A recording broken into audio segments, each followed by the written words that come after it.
Hello, I'm just adding people, getting everything ready. Welcome, welcome. Welcome, welcome.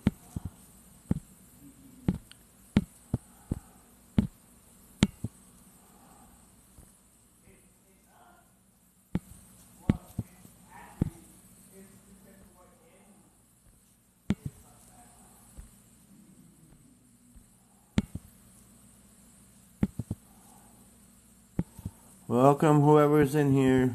I'm still adding. Right? Not exactly what I wanted to do, but okay, alrighty then. You stupid thing. It's not what was supposed to be there. Some in my life on the night was waiting to shut up. I know, right? I hate when people do that. They get so rude. See, who else is here? Still waiting. Wah, wah, wah, wah, wah, wah, wah. Hello, welcome, welcome. Take one guest here.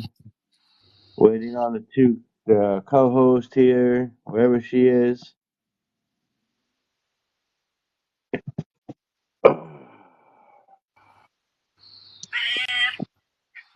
Salon, this is Shannon. Really quick. I just wanted to tell you something, if you don't mind. Um, sure. While we're waiting. Yes, please. Yes. I listened to the show last night, and I know you're going to talk about part of that, but I wanted to tell you something that I saw today after Anook's channeling with the sun. I was wondering if you noticed how white and bright and happy the sun seemed today.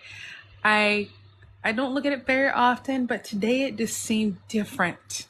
So I just want to just say that. Anyone else Yeah, notice? It was just so I beautiful. agree. It was freaking nuts. I was out most of the day too, and I never really go outside. But after that last night, that was just uh kind of like it felt like somebody kicked me in the butt. Yes, it just sun just seemed different and brighter today. So thank you so much. And I'm gonna drop. I just wanted to put that question out there. Thank you. No problem, man. It's always great to hear people what people see and what they do and what they experience. I love it because that shows.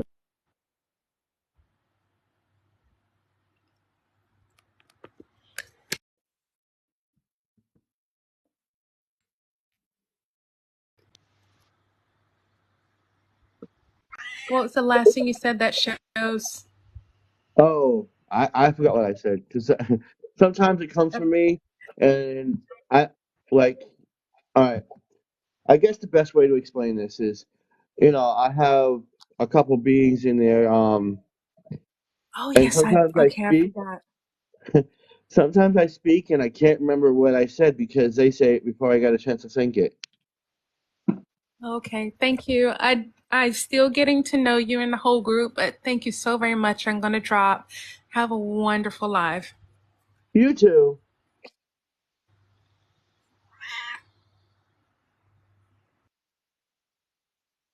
Oh, where is? Sorry, I'm sending out my requests. So I'll be a What? minute. I'm still Oh sending yeah, out that's stuff. fine. Hello, Rachel. How are you today? And my signal seems to be bad.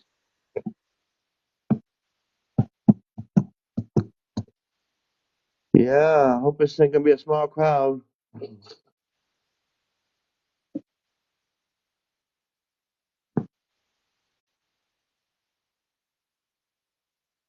Finally, the coast is finally here. I think she got lost in the way on the paths of the internet. Maybe she got lost in the matrix.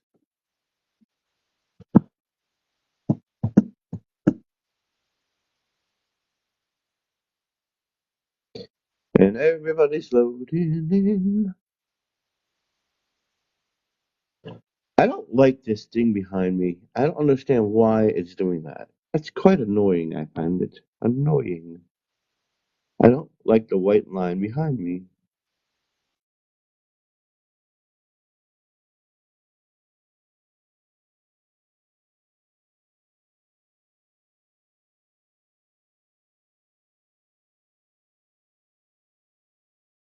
It's a lot better. Oh, like, ew. Hello, welcome, welcome, welcome. We want to Well, share, tap the likes, send it out to the other people in here, and that's what I'm trying to do here. okay. But Well, I'm trying to find the other people, but oh, good Lord. Hate that when that happens. I know, right? Huh? I guess everybody wants to touch my big fat nose and make sure we can invite all the people we can. See We this are. right Yes, I was just getting ready to blah, blah, blah. here? Okay, I'll let Sit Trina down, dog. start. Or you want to wait a little bit until we get all of them in here? Then we can. Oh, it don't matter. Repeat, repeat, repeats. Good things. Ready, So ready. I thought it everybody, started at. Sorry, I thought it started at 7. Oh no, I Maybe swear that's that I didn't put 9 p.m. Eastern Standard Time, which would put it at 7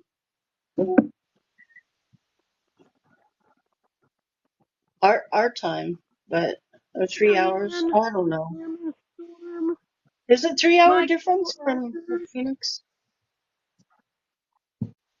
Uh, I only know about California because that's all I've ever. Most of the people I talk to, I don't know about the other places. Well, as soon as we get some people in here, Diana, we'll go through that. Diana, Yep. Diane. So right now, we're going to all touch Epsilon's nose. A white box is going to pop up, and you're going to share to all 60 friends. And it will show every click you did. It'll show you every click. I always wondered if it went on the host page, but I don't think it does. Sometimes it does, but when I click my fat nose, it comes up. When you do it, Yeah. but I don't think you have everybody's do it. Looks like we have 50 donuts tonight. Are we doing 70K, 75K likes again? Yeah, we're gonna try to shoot for that. I mean, I did invite people. They're probably just busy or not paying attention right now. It's just about getting that time of night when there's that shift, different people coming on. Yep. Yeah. No matter what size it is, we're still going. I don't care. I'm gonna go. Keep Oh, on trucking. just glad Jessica's here and Michael's here and everybody that's in the live is here. Here's Hopi. Lord, I was waiting for Hopi. Hey, Nightbird. Oh, and Nightbird too. Welcome, welcome. Everybody's just popping in now. Hi, Hey, Slippy. everybody. Hello. We got our first guest, Diane, when we get ready. And after Trina does the whole chat co-host thing, I'm I gonna gotta turn go this pull down. my dog. He's not gonna leave me alone. Alrighty. Now I can actually see what I'm doing. Yeah. I decided to look a little dressy today. You do. You look very I was handsome, trying to, very I put on a sharp. dress shirt, to honor our past lives. Very, very sharp.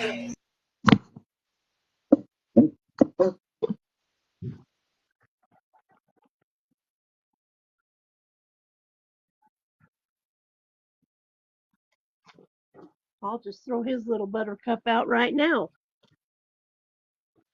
Hoppy, woo!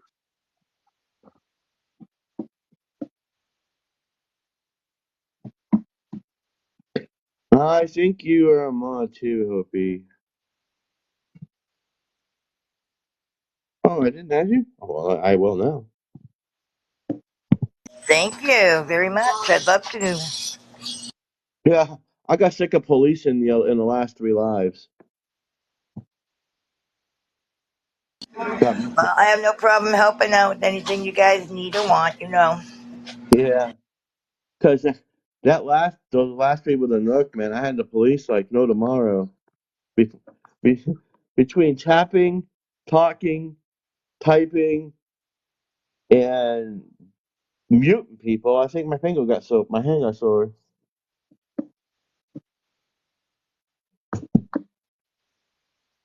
Yeah, I do. I won't block nobody. Like when I'm somebody else's mod, like I said before, I'll tell them, hey, you know, have respect. If they don't do that, then I mute them for a few minutes. And then if they continue on, they get muted for the whole show. And then I take it to the person and let them decide what they want to do with that person, you know? Well, my rule is if they're rude like more than twice, I'm gonna just block them. I'm not playing that game.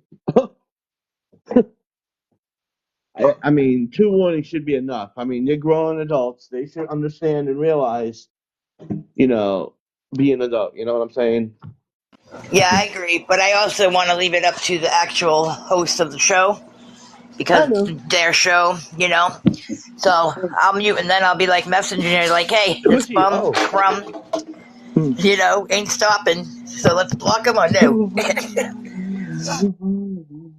I'm, Boy, yesterday was interesting. I was so overloaded with information.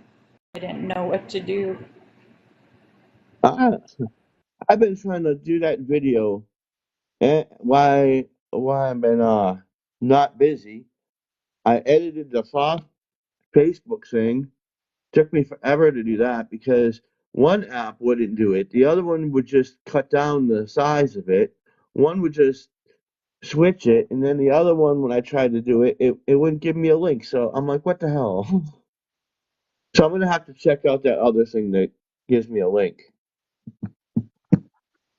So everybody that's in here right But yeah, now, I got it press all ready. I just I nose. don't I if I post it anywhere like Facebook, it's not gonna be able to hold. Go into the white box, pressing all 60 names. Then that part will be done. Nightbird!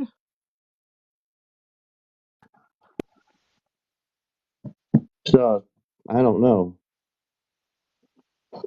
The subject is past lives. It's right above my head here. Yeah, I didn't wake up until like 1 o'clock, and I woke up and I had a text, so I sent the bunny, and then I had some funny things, and then I woke up.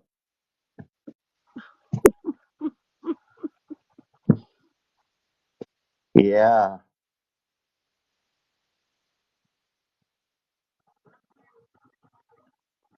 Okay, we're up to 30, so I guess we'll start. Uh, I'm fine with that right now. And can I ask you, what'd you say about a bunny? What about a bunny? I sent a GIF bunny to somebody, and that made me laugh. But the response was, so it's kind of funny. Okay, and I'm super excited about tonight's topic, Epsilon. Good pick. Oh yeah, I like the last one, that manifestation.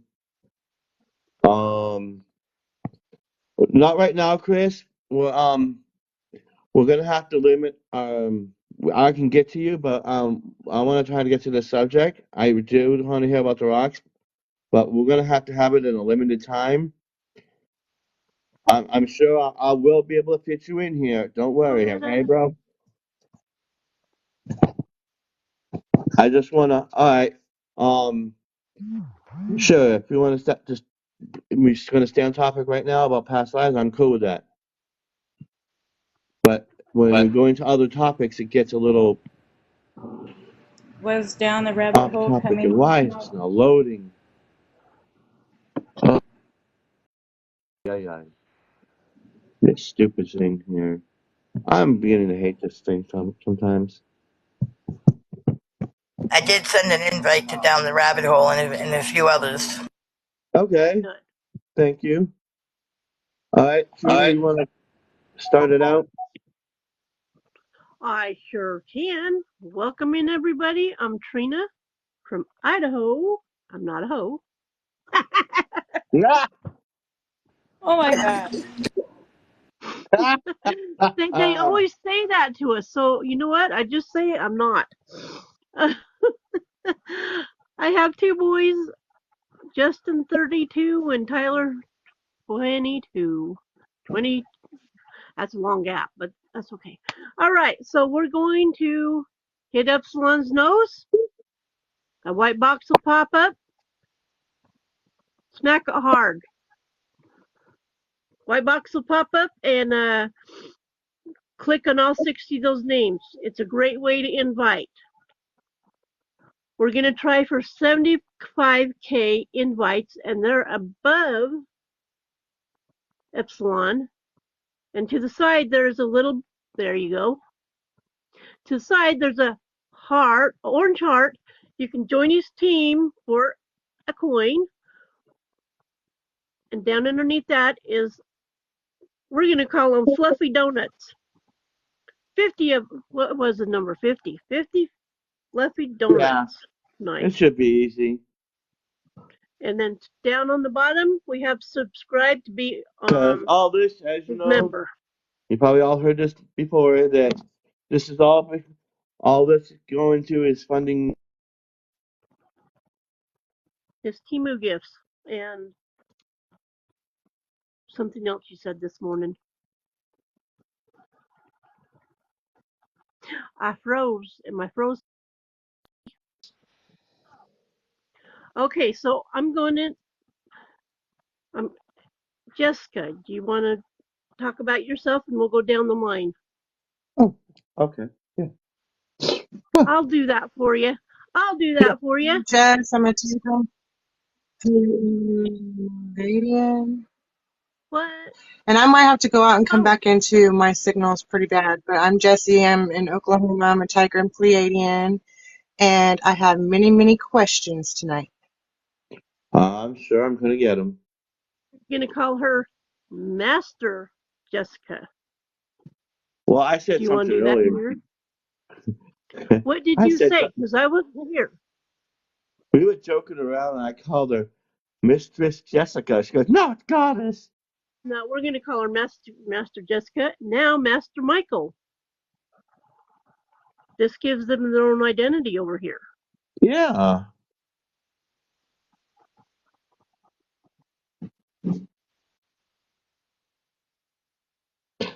Well, I think I'll go next. Well, I can go last if everybody wants. Oh, anyways, my name is Michael. My full name is Michael Ann from Arizona. Palladian, very old soul.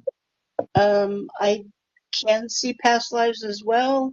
I've connected with Merlin. Some of you may know that. So yeah, I can't wait to get into what may happen today. Thank you for having me. No, no All problem. right.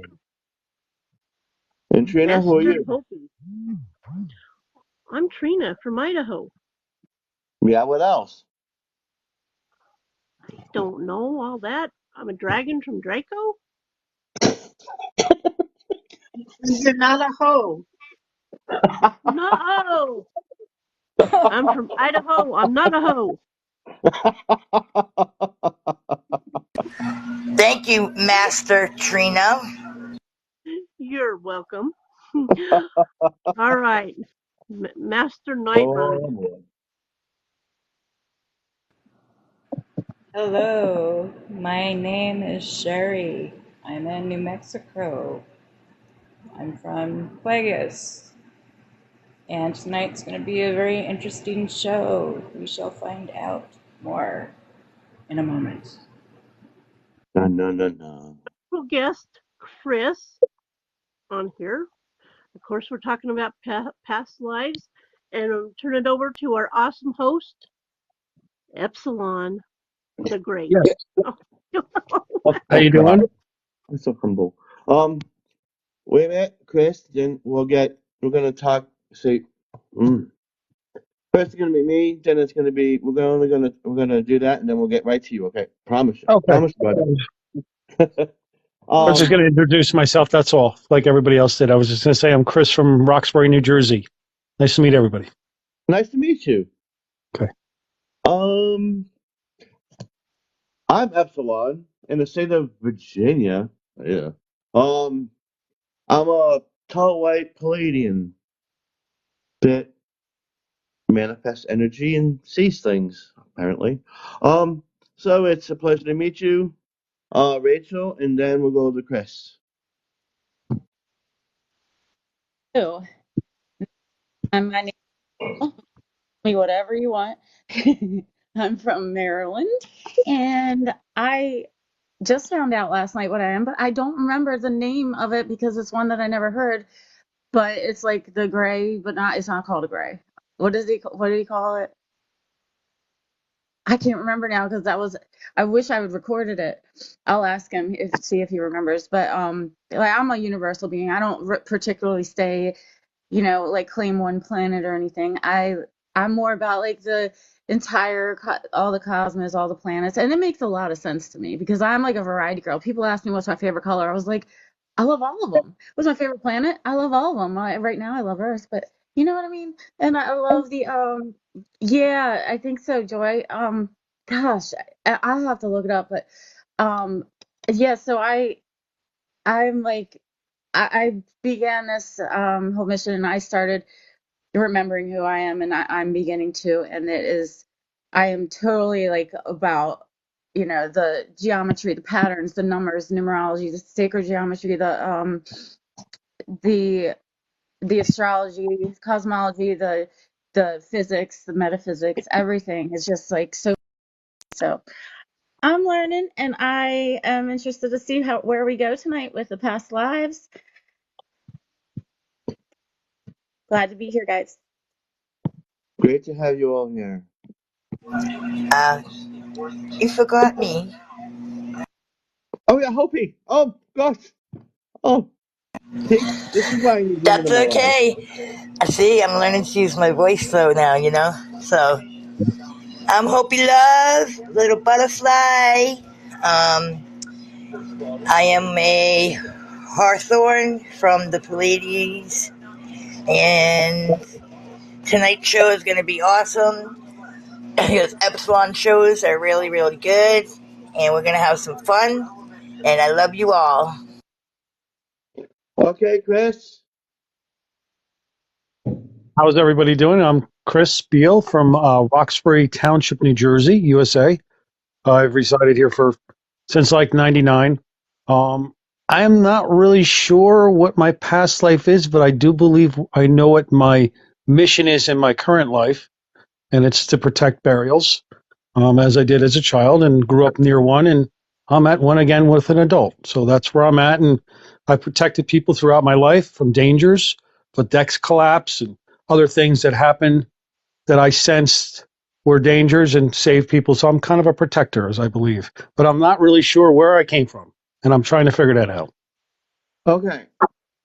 If anybody wants to find out about their past lives, the key thing to that is you have to look within inside yourself, of course.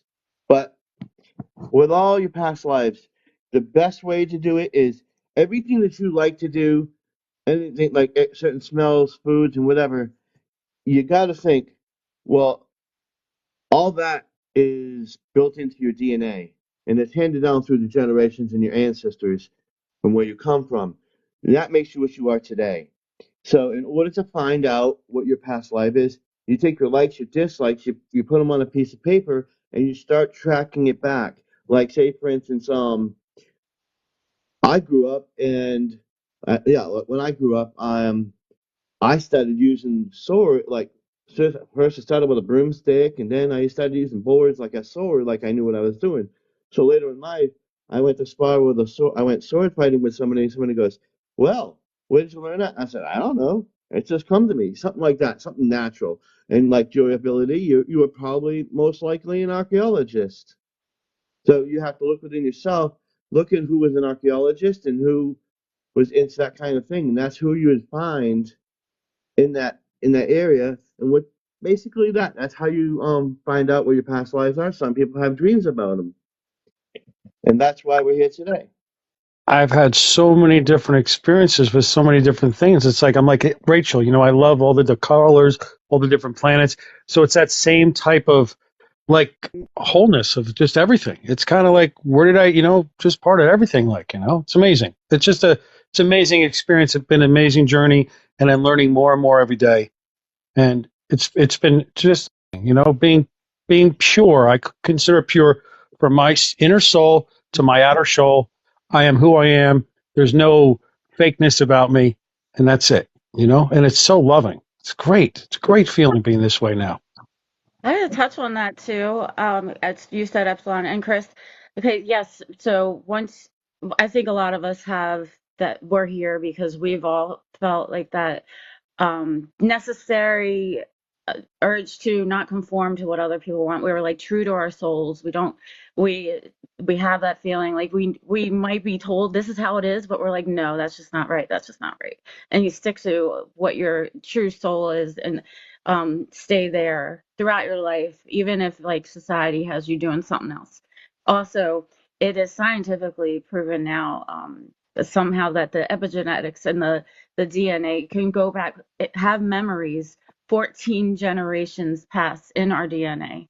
So as you were saying, like we might take on some thoughts and beliefs that our parents did, not just from them telling us, but passed down generation to generation, and memories too. Because water holds memories and DNA, it holds the memories for 14 generations.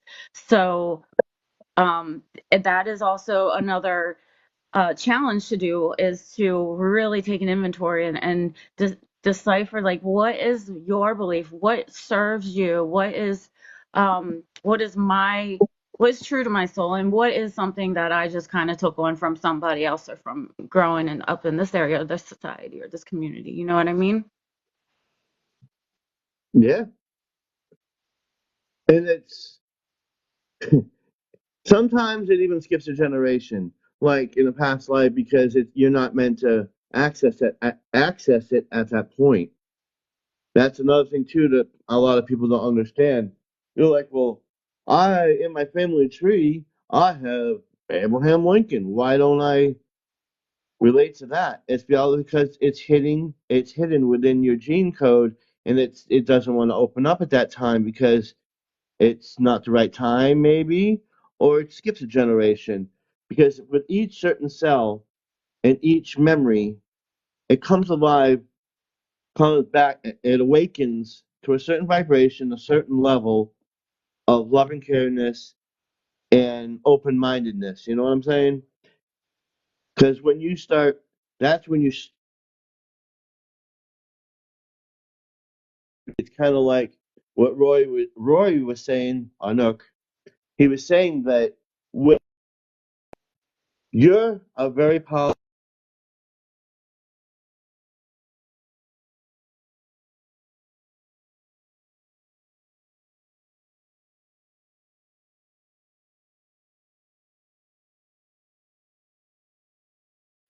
And that's the same thing with your body. You have a beacon inside you, and when you heard it do a certain elevation, it awakens inside of you, kind of like what he also spoke about the universe. We each have a universe inside of us, which has many different things. Kind of,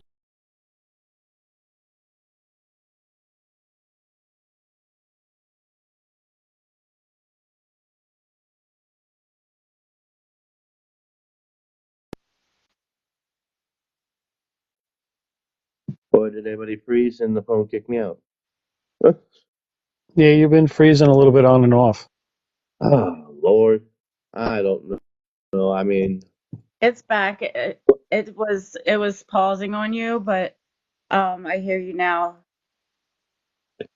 I it's something That here. I hate using my phone data. yeah, that's a thing too because each like even bubbles are creating like their own universe. So we have it's really hard to wrap your head around something like so huge, but we are everywhere all at once, every possibility.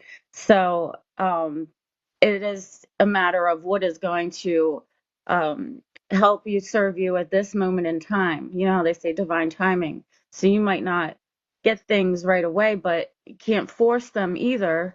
So it's like it'll come to you when it's supposed to come to you, and it'll click. It'll be like that aha moment, you know? Here's the funniest thing about that is, like I said, I wanted to figure out why was I such good, and I tried with other things, other items I tried to use when I was younger, and I figured, nah, this doesn't relate to me. So then I started looking. Okay, I kind of like swinging swords. Hmm, what can I? What kind of swords? So I started looking at swords and see what I relate to. And I was like, nah, I don't like that one. That's kind of ugly. And then I see, oh, that one's really interesting. That's another key. That's another part to the puzzle to sort out your past life. And then you start looking at that. Okay, it was an English sword. Well, okay, so I'm English.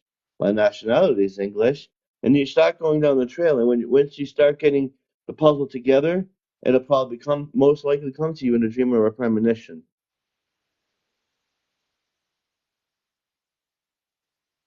Yeah, and that's your higher self. Like that's when people do meditation, you ask the question and you get the answer. Or before you're going to sleep, you can ask the question that you're searching an answer for, and you get the answer because, as we were talking about last night, and the universe always says yes, but you have to be very intentional and direct with your question and the feeling behind it.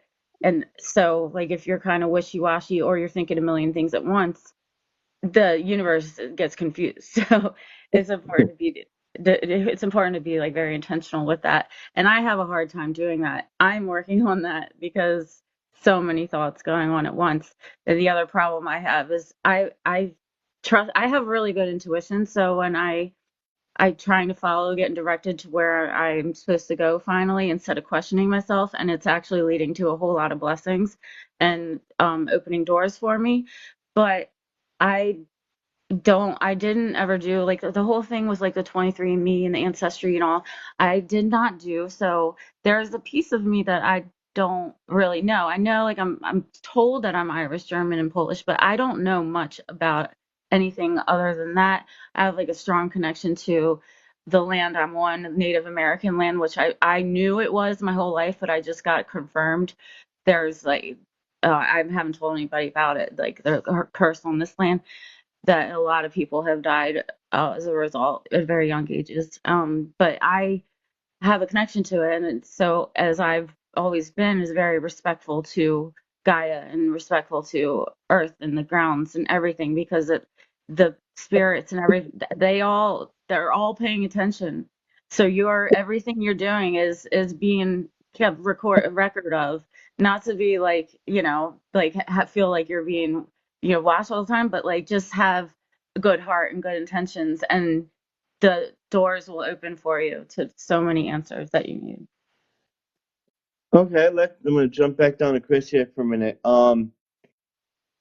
So for you to find your past life, I would, like I said, get a pen and paper, and we can help you work through them right now if you want, because we have. I've actually got a good starting point because, like Rachel said, that she doesn't have a genealogy book. I have something different than anyone else.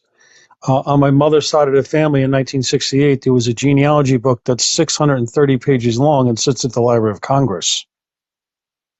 So I have a lot of family history with the Kings and the Commissioned and George Washington, and my Really? grandfathers did a lot.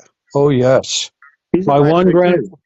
my one grandfather, John Joy, was commissioned by the Kings to build the first state house in Massachusetts. That's crazy, because he's in my And family tree too. it was and then the Joys married into the Gallops, and they merged. But one of my other grandfathers, too, was commissioned by George Washington in the Revolutionary War, supposedly to be the ambassador of India. Now, see, that just proved my point right there. And that has everything to do with what I discovered here. Yeah. And that's the amazing part, that George Washington was here. He has 2 hospitals in his township on each side of the property where I'm trying to protect them from bulldozing. You just said That's it right there. interesting because my mom, her real father's side, they have a whole book, and General Xavier was in touch with George Washington. He's in the Rotunda. And I don't know very much about it. It's in storage right now, but that's crazy that we're talking about that. Yeah, George Exactly. Washington is a cousin in my family tree. I come from a lineage All of right. See? And kings as well. where I reside in Roxbury Township, New Jersey, just over the hilltop is where George Washington had his headquarters in Morristown. And you just proved my point. I thought it was going to take longer in the show, but apparently not. That all of your relatives, each one of you, are related to George Washington. And the funniest thing is I am too. He's in my tree too, and I've looked, and it's actually verified. And see, we're all connected. We're all You're a part brother of of ours. We're all family, you know. Exactly. And that's where people go, oh, we're separated. No, we're really the same. We're all one. We're just in different parts of the world and as being one shard. Not shard. But that's awesome. And also, one of my grandmothers, my third grandmother, great grandmother, was supposedly American Indian, but they never put her in the genealogy book that I can find. So I don't know why, but it just didn't. She was some sort of I was told that she was a chief's daughter, like a princess, and then one of the Joys married her because he saved her or something. She was in a flood or something and saved her, and they became lovers, and the chief let him marry. I don't know. That's the story. But that was a story from my mother's sister that told me, you know. That is wicked awesome. Because I got a lot of Native American. And I have a picture of her. We have a picture of her in the family, like a 1850 picture with a huge family. And she's sitting on the bottom. You can see her with the long black hair, you know. You can see she's definitely American Indian. And that was her.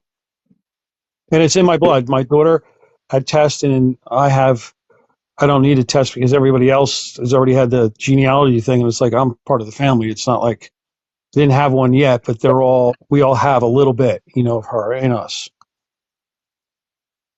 That is. See, like we're all part of one thing. We're all part of the planet. We're all connected as one. It's a shame that people don't see that. Nightbird. And I'm very connected to the land too, like the woods. I've been in the woods since a child, and the trees, and I understand everything, and I can tell where like mankind made changes, or was it a glacial movement, or was it mankind, and that's how I can figure things out because things change over time, and I can notice those things, and I know the trees. It's amazing. I have a connection to everything.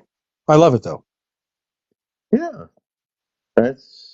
we're all connected as one source, one part of the being. We're all one.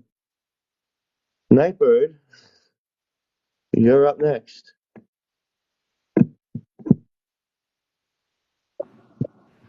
Okay, I'm lost. Sorry.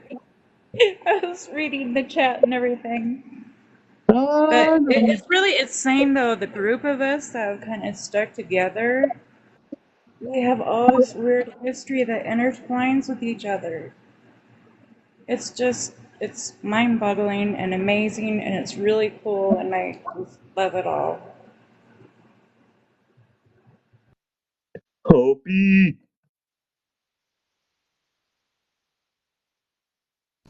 Yeah, I'm just listening to everybody. And I know I'm connected somewhere in here, but I don't know much about my genealogy. I just know what I've been told. Okay, how do you feel that connection? I know I'm French, Italian, Greek, and some kind of Indian, but I'm not sure. French Indian, I believe, you know. And then my daughter, who's Spanish, and her dad, they belong to the Taino Indians. So that's what I do know, you know. Have you traveled and have you had any past life experiences?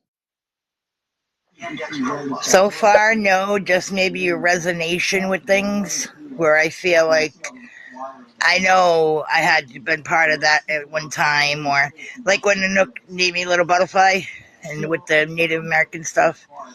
I resonate with that. I feel that, you know. And I've been told it my entire life, anyways. You look it, you are, you have to be. You know what I mean?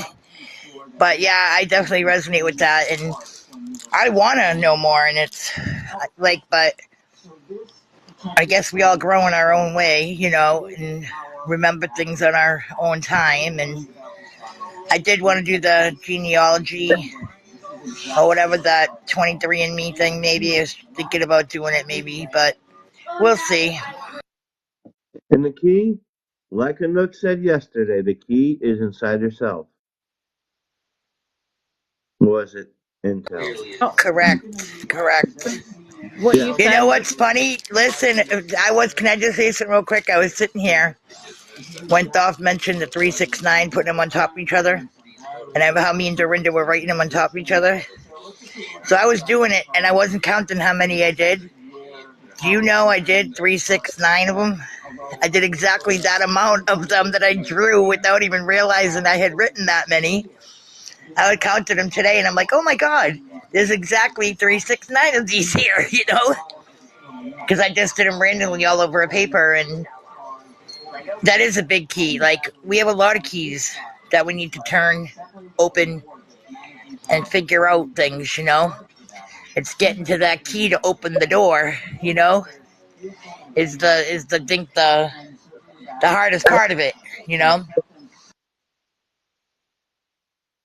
Blackbird, did you have any past lives that you can remember? Can I touch on what Hopi said real quick? Because I think that's a really good point because what you said, Hopi, because you saw the synchronicities and also what you're saying, Epsilon, is following and what you resonate with. You will feel that feeling of the resonation and like if it doesn't click, you just move on. It's not meant for you. But when it does, and you take the signs and those kind of things, like the 369 thing, and you're like, okay, that is the universe telling you you're on the right track. You are on the right track. Keep going. Correct. And I'd like to say, you know, that intuition thing, I've had that my entire life. Like you, I have a really, really good intuition. I definitely can. I think a lot of us light workers, though, have that. It's just part of being an empath, you know, because if you can feel another person, you're definitely going to know you should know your own inside, you know, your own intuition, your own feelings. And I think a lot of us have that, you know, some stronger than others, but that's one of my biggest strengths is my ability to read the room and also know what's right or wrong for me personally inside, you know? Like I can walk into it and say, like, hey, I'm not supposed to be here, so I gotta go, you know? Or this is gonna be a great time, I know it and I can feel it, you know what I mean? We all know this, but we have to believe in ourselves too. And that's a whole nother thing, you know? Once you gain that confidence, then you'll be able to make leaps and bounds, honestly, as soon as you get the confidence and believe in yourself. Because that's really one of the biggest obstacles of when you're becoming spiritually awakened is the belief in yourself. Not thinking you're going crazy or not caring what other people think and just feeling what you feel and knowing that you're right. Right. And also, flip side of that too, if something that you were maybe say you were looking forward to going this party or whatever, and it didn't work out, you didn't end up going. Instead of being disappointed or something about it, or you got sick or something happened or the car broke down or whatever, instead of being disappointed, take it as a sign that you weren't supposed to go, or you have that feeling like I probably shouldn't go here, I shouldn't do this, and you end up going and then something bad happens. same thing. You're like, I knew it. I should have listened to my gut. Absolutely. Absolutely. I always do that now. I always turn the negatives into a positive because I'll say, okay, I didn't make it there, or had to leave late and was late somewhere. Oh well, because obviously it was meant to happen that way. Because if not, something else could have happened that was worse. I thank you all for your input. Now, it's about time to switch out guest and host because we got more people down there and they keep asking questions and I can't answer them because we're filled up. So if anybody, like 2 or 3, want to drop down so I can bring up an order. I'll drop Can I down. Definitely. say That's okay. something real quick? Sure. Can I address I'd love something? to hear it. I just want Thanks for to, having me on, though. Okay. I had another question too. Okay. so I wanted to touch base. So I've had many lives. Some of came through when I was very young. I've been a Roman soldier, Lady of the Lake. I was a French whore. That was interesting. I was a soldier in Scotland, a Japanese priest. And the reason I say these because when you have an affinity to something, like I was obsessed with Greek mythology when I was younger, and it confirmed later on why. Also, King Arthur, and oddly enough, I found out he is an ancestral grandfather. But when you have an affinity to something and you love something so much, but you can't understand it, like I was born a twin, so growing up we had the same nurture, nurture versus nature. My brother has different interests because of his life journey, but yet in some ways we're also the same. So, like here, technically, if you look at our ancestral heritage, we're all cousins. The Hawaiians have it right. Ohana means family, and no one gets forgotten and no one gets left behind. So, just when you're exploring your past lives, keep an open mind. Like if you have an affinity to, you love spaghetti, it could be that you're inherently from your past life was in Italy. So just, keep an open mind. And I thank you. If you have any questions, you can also message me and I'll be hanging out. No problem. We're gonna have that talk sooner or later. We keep missing each other. Ethan wants to be involved as well because of Merlin. I think he wants to have the Holy Trinity basically up there. Yeah. I've still got to work on Arthur because he's kind of being a pain right now. Yeah, I feel him, and to be honest, in that waking life, he was kind of a pain and very, like, very stubborn in his ways and his rulings. Yeah, so Oh yeah, I lived it all. I know. Wow, that man, he is a character. That's all I got to say. He is a character, and it's But funny because it's not the way that people think either. It's really not. what I was gonna say is that when Merlin come through and Anouk had addressed it with me, I have dreamt. I know that I passed away as a teenager. All this knowledge came into me, and I'm still finding more out. And I am Irish, Scottish, German, English, and in Scotland as well. In the 1800s, I died as a peasant, basically. So those are the ones that I kind of know of, but things are opening up more and more. And every time we go through these journeys, especially with Egypt, and I just really can relate to everything. I actually felt like I was there. So I'm learning every day and I'm loving it. And drop me down so somebody can come up. Why? Hold on. Why do you think that you're having these past life experiences?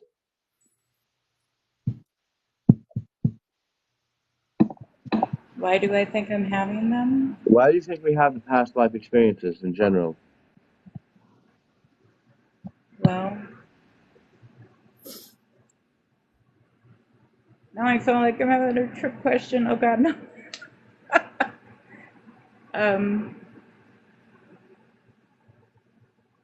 We're still reliving and trying to, I don't know, God. My brain's overloaded these last few days. Tell me what you think. Why do we have these past lives?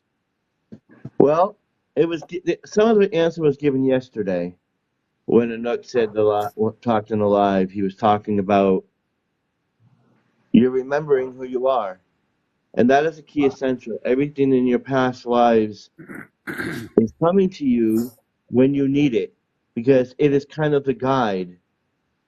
It's guiding you in the future, hopefully coming to you so you'll resonate and understand how to handle those certain situations into the future in your life today. Yes.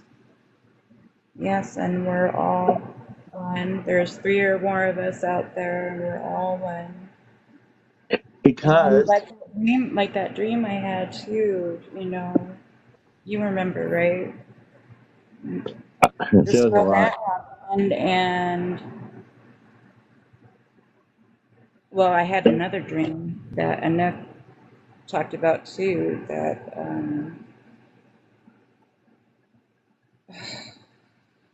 I don't know why my brain is freezing up. I hate this. Oh, that's okay. It happens. I know I have a few hosts that can't speak sometimes because they get anxiety and don't know what to say. It's cool. I'm still like that. I It's mean, like I have it in my brain, and then it escapes me, and I need to run after it and grab it. And yeah. yeah, you got to grab it to resonate. Okay. The dream where I opened up the door. Yeah, you got to bust through that door, kick it down. Yep. And I I know think you can do it, that's woman. what I think that was my moment, and realizing who I am. And I know there's more. And I'm There's really so much interested more. to find out what the hell else there is, because I can't explain these experiences that we're all having. And it's definitely made my life interesting, I could tell you that. It's only going to get better, baby. Buckle up because it's going to be a ride. All right, somebody else get up here. All right. I'll go to Diane as I got Nightbird here. Oh, she already left. Okay, all right then. Well, I hope you stay here. Let me see who else could be the next person. Let's bring this one.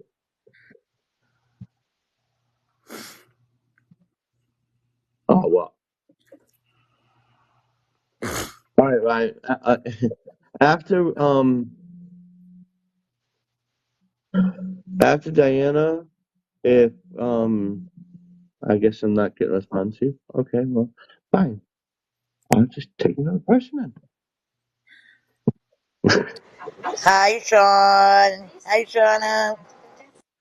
Hi, Shauna. Welcome. See you up there. You're hiding up there. Um, we're gonna get to you right after Diana. All righty. Let's bring it on down. What you got for us, Diane? Hi, everybody. Uh, I've had a lot of premonitions throughout my life. I feel like I was probably a healer at one time. And now Nooks told me I was in Egypt. The interesting thing, I went to England in 92, and I was real excited for the trip until I got there. And then I was terrified. The whole trip, it was just scary. I loved the landscape and all of that, but for some reason, it just really scared me. Now, I know I'm German, English, Scottish, and Irish. And my grandfather was a Cherokee Indian, a full-blood Cherokee Indian. You were a healer. I felt like I was. I'm feeling healing energy right now, and it's coming from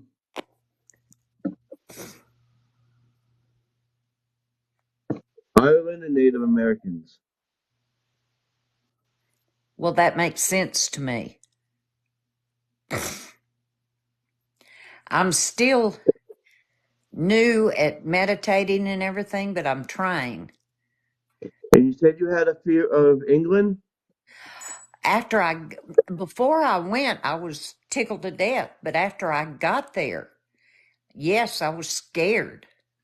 That was probably because something traumatic happened to you while you were there in your past life. Right, that's what I thought. So you were probably a healer over there, and they thought you were bad, so they did bad things to you. Well, I know that I was terrified in several different areas. And we went down and visited a lot of the castles, and I would only go into one dungeon because it scared me so bad. May I respond? Because you were locked up in the dungeon. Yes, respond. So what I'm seeing, to bounce off of you, Epsilon, I get that you were actually. I'm curious about how your affinity to boats and water, because I see you being actually kicked out of England and persecuted, but brought to the New World, where you started practicing in colonial America. I see you in a cabin. There's herbs hanging from the ceiling, bread, getting all these smells. So I was just wondering your affinity to water, and yeah, I just see you getting kicked out of England, basically. Well, I have an affinity for herbs. I study them. And now water, I absolutely love. The beach is my safe place. I feel real strong next to the water. Okay, so that makes sense. So you found your freedom by crossing the water and landing in on a shore where you could practice freely your herbal medicine. That's kind of what I get. Yeah, I can't disagree with that. That's Feels right. That's really good. And you look inside yourself and write down on a piece of paper. Write down on a piece of paper what you feel when you're in these places, and write what you like about it, what you don't like, and you'll catch on to it. Kind of like you're playing a mystery game within yourself. You know? I feel like I must be because it eludes me. Because the universe is never going to give you the answers unless you look inside yourself and find them, because that's what it seems to be. And why do you think the space beings and the people in the Bible, they don't actually come out and tell you? They talk to you in riddles. That was another thing I wanted to bring up. A lot of people are asking, why do they always talk in riddles? Because they can't come out and tell you because it breaks their code of ethics and their rules that they have set. So, within saying that, they're guiding you so you come up with the answer, because if you don't, what good are you going to be? Right. Well, Anouk has told me I'm a Palladian from the Maya planet. Yeah, I definitely get Mayan. I'm seeing it right now that you had green leaves on. You had long green leaves, and you were by a Mayan temple. I see that, and you were in a headdress. Well, it Yeah, resonates with me. yeah, Definitely. that's what I'm seeing.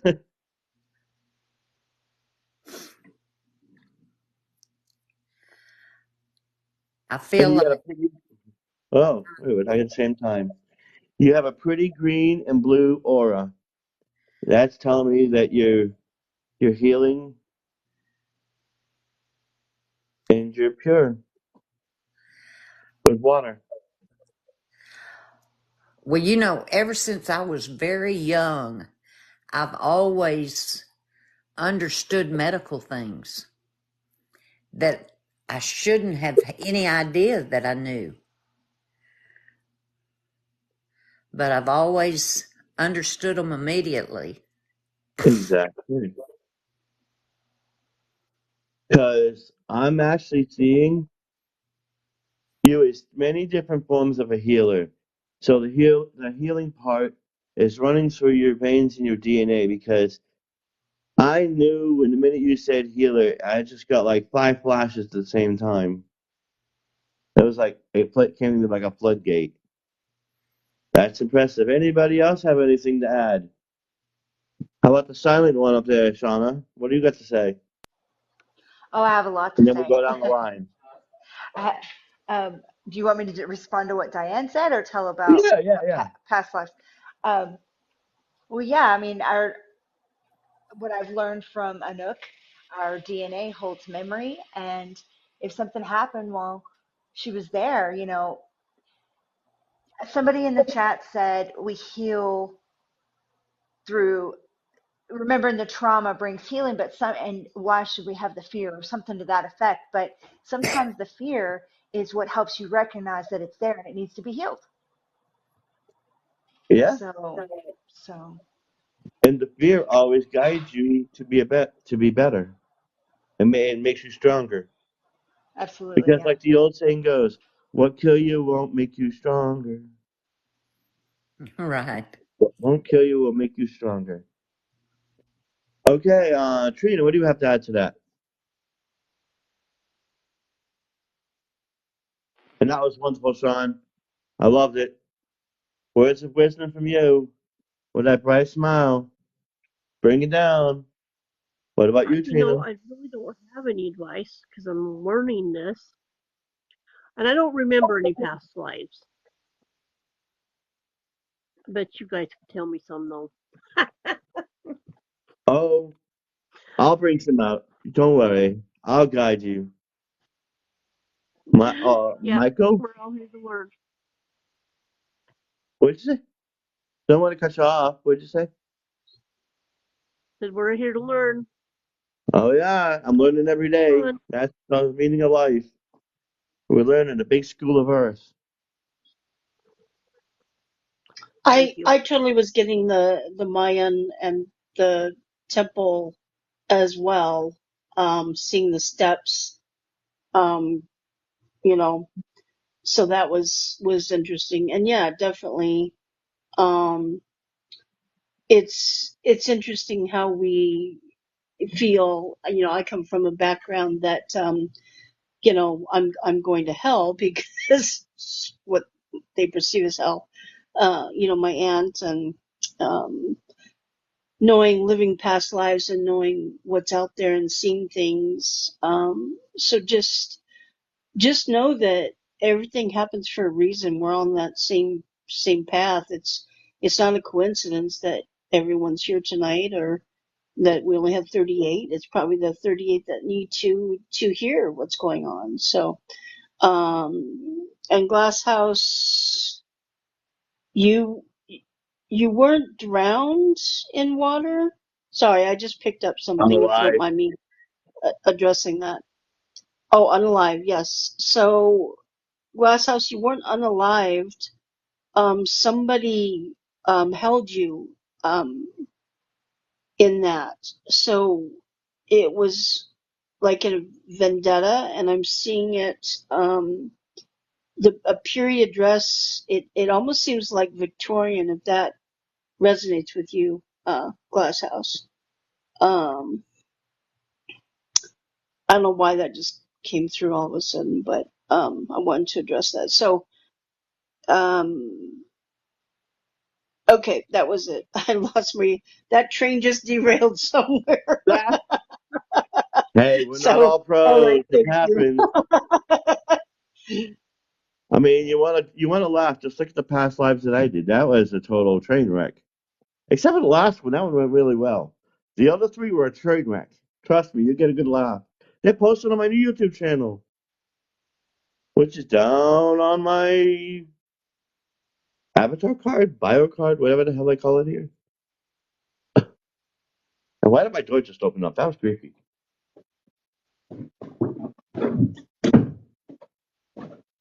That was weird. I said something about breaking the door down and the door opened. That's rather odd. Maybe I'm getting visited. Like Anyway. Anouk is actually here, and that was him coming in. I just felt a strong presence of energy. So yeah, I opened this. Oh, good. Alrighty, now we'll jump to Hopi and then Ryan. Well, I think that, like I said before, what you feel inside instinctively, you need to go with. And I do agree with the Mayan. I was on when Anouk actually read her with the Mayan and all that. And I totally agree with all that. And if, like you said, you had a feeling of something in England, then you know something happened in one of your lives. It did. It's just trying to figure out that if you want to. You know what I mean? If you want to find out why or how or whatever. And, but yeah, beautiful. I know, Mayans are beautiful. I know it happened, but I can't say that on TikTok. No, plus we all gotta find our own way too, you know? Yeah, look within yourself, and you're not creating Diane, past lives for no reason. I'm sorry, sorry, who was talking? Sean. Diane, you should read the book Many Lives, Many Masters. That is a very good book for this situation. It's a very quick read. Like I think it's 212 pages or something. It's not long at all. You should definitely read it. I will. I'll definitely read it. And I appreciate all the insight. No problem. I hope this helped you on your quest. Thank you. I do too. And I just want to say, Diane, you have a beautiful aura vibration about you. Absolutely beautiful. I can feel the beauty coming from you, you know? Well, thank you. That's sweet. Ryan, you're up next, buddy. Well, I mean, I didn't really have anything to add to Diane's. I'm still very much in like the exploration phase myself. So I'm not sure if that's what you're referring to or if you're asking, but Do you have any past lives, or do you have anything to add to Diane's mission?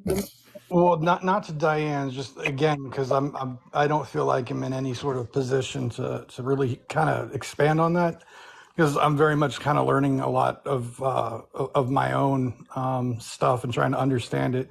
I do have some experiences that happened. I kind of wanted to throw out there and see if maybe somebody caught something or could possibly share some insight with me on it, though. Sure, bring it on, buddy. Okay. That's why we're here, to bring the boom and bring the storm. Well, about 3 years ago, I had a very traumatic health issue. Landed in the hospital, was in a coma for about 3 weeks. Was in the hospital from the day I got admitted to the day I went home for almost 4 months. Dealt with ICU psychosis and all sorts of stuff. During the time that I was in this coma, I coded, and I don't know exactly how things transpired, but I was very much, some level of consciousness was going on, whether it was during the part of being in the coma or being temporarily code blue. And again, like, time is really hard for me to really place, right? But during this experience, I call them dreams, coma dreams, because it's the best way I know to explain it. And That's past life regression. I remember being in a room, being brought into a room, and it was kind of like the old police shows where they would bring someone in for an interrogation, like a square room. And I was, I'm sorry, hold on one second. Okay. And so I was in this square room, and I had been brought in by a gentleman. And in this dream, it was, the typical thing that you would see on TV, where it was a table, 2 chairs, one on opposing sides, and light in the center of the table, right? Like your typical interrogation room. And a gentleman walked in, and he was in a very nice suit with a hat. And he was explaining to me that he had some evidence he wanted to show me. And I was completely confused. And then it was like I kind of was in like my mind's eye, seeing something completely different, like watching a movie in my head, a dream within a dream, so to speak. And there was 2 scenes that were very specific that I remember in full detail. One of which I was with a group of people, and this would have been, I remember seeing like wood tools, stone tools, crude stuff. It was not quite a cave, but not quite a building structure. And I was with a group of people, like 4 females and 2 other males. And it was very crude, so almost like Proto-Indo type era, maybe something a little older. I'm not 100% sure. And it was really, really weird. And that one I'm having the hardest time really trying to understand. The second scene that I remember being shown, it was almost like a flash, and I was on a boat in the water, and I was fishing. I was dragging a fishing net. And I remember feeling happy, feeling at peace. And my entire life, like, I've always been one that I live near the Texas Gulf Coast. I love going to the beach. It's always been a place that whenever I touch the sand, I get like immediately calm. I love to fish. It's something I've just grown up doing. But I had those same feelings that were very nostalgic for my real life and this dream. And there was some kind of connection there as well. But again, it's me not understanding if I'm being shown something from maybe a past life, or if I'm like doing like a remote viewing through somebody else. And so that's kind of what I wanted to pick y'all's brain on and kind of see what y'all might think. What did you do in the boats again? Sorry, I was trying to find a pen. I don't have a pen. No problem. Oh, what did I do in which one again? On the boats. Oh, I was fishing. We were dragging, it was me and another guy, and we were dragging like a fishing net. Okay. It was cold. And something else to kind of mention is when I came to and I got my bearings about me, I had like this like deep feeling, this urge to understand like my lineage, because it's not something I've ever been really familiar with. And so I did one of those genealogical tests and found out I have like 27% of my DNA comes from Rogaland, Norway, very specifically, in which case my maternal great-grandfather came over in the late 1800s and from what I've been able to figure out and prove, I've been able to go back at least to the late 1600s through records, marital records, through churches and whatnot, to connecting. So it seems like I definitely have a connection to Norway. And it kind of would make a little bit of sense that maybe that might be a past life thing, or maybe I'm watching something else. You know what I mean? But I got you. I got it. I know what you. I know. Um, the one that came to you in the hospital was your higher self coming to you to show you this is what you need to do, and showing you. You said he came with this box or something to you. This book. What uh, was it? yeah, he came in. He didn't really have a box or anything like that. He came in. I just remember the way he was dressed, and he said he had evidence to show me. And then I started seeing a movie within my head, so to speak. So from what I'm seeing right here, that was your higher self, your higher conscience, your higher self, and it's telling you there's a lot more to this that you don't understand, and he's showing you. Now, when you go back to, you said you were building with these tools and this and that.